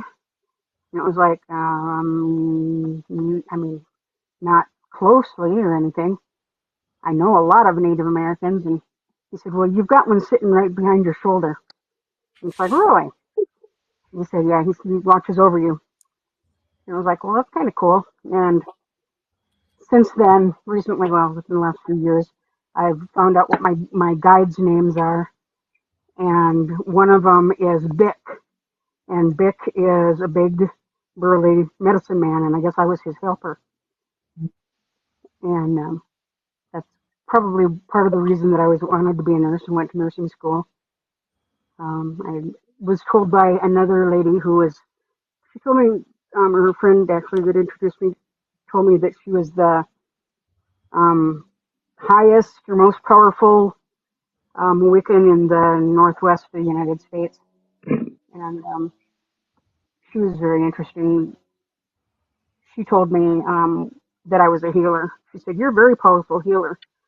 It was like, okay, all right. And she said, "Well, I'm a healer too." At that time, I'd been having a pain in one of my knees and kind of thinking, "Oh man, my knee, I'm going to have to go to the doctor over this." Every time I'd go to step up, I'd have a pain in my knee. And I hadn't told anybody about it. I was sitting on her couch and she looked at me and she said, "Which one is it?" I immediately knew what she was talking about, my knees. And I was like, "What?" And she said, "Which one is it?" And I kind of looked at her again and she said, "Your knee, which knee is it?" It was like, "Oh, okay, it's this one." She came over, she put her hands on my knee and said, "I'm a powerful healer and I'm going to take the pain away from you." And she said, "Okay, it's mine now. You can't have it." She walked away and it was like, all right. I was sitting there, we were talking about, I don't know, who knows what. And I started thinking, gosh, do I feel anything in my knee? No. Maybe it's just because I haven't, stood up or gotten up, although normally I could feel my knee anyway. And I kind of moved it a little bit and thought, do I feel anything? No. She'd been watering her plants on the other side of the room and she kind of turned and looked at me and she said, "Quit it." I said, "What?" She said, "Quit trying to take it back. I told you, it's my pain now. You can't have it." They're just kind of like, oh, it's pretty cool. Another time she put a rearing up unicorn, because I collect unicorns, and I had a Herkimer diamond that my boyfriend, which is the person that introduced me to her, had given me on an earring cuff when those were popular back in the 80s, I guess, 90s probably. I date myself. But he'd given me this Herkimer diamond earring cuff, and he was telling her about it. And he said, "Take it off, show it to her." So I took the earring off and gave it to her, and she's looking at it. When she handed it back to me, she said, "Look at it." And it was like, "Yeah." She said, "No, look closely at it." And I held it up and I looked in that Herkimer diamond, and there was a unicorn rearing up and going back down, kicking its feet inside that Herkimer diamond. And I was like, "Oh, cool," kind of like, yeah, this shit happens to me every day, trying to be real cool. Inside, I'm going, "Holy crap, there's a unicorn!" It was insane, but it was there for, I don't know, a couple of hours, as I remember. Yeah, that happens to me all the time.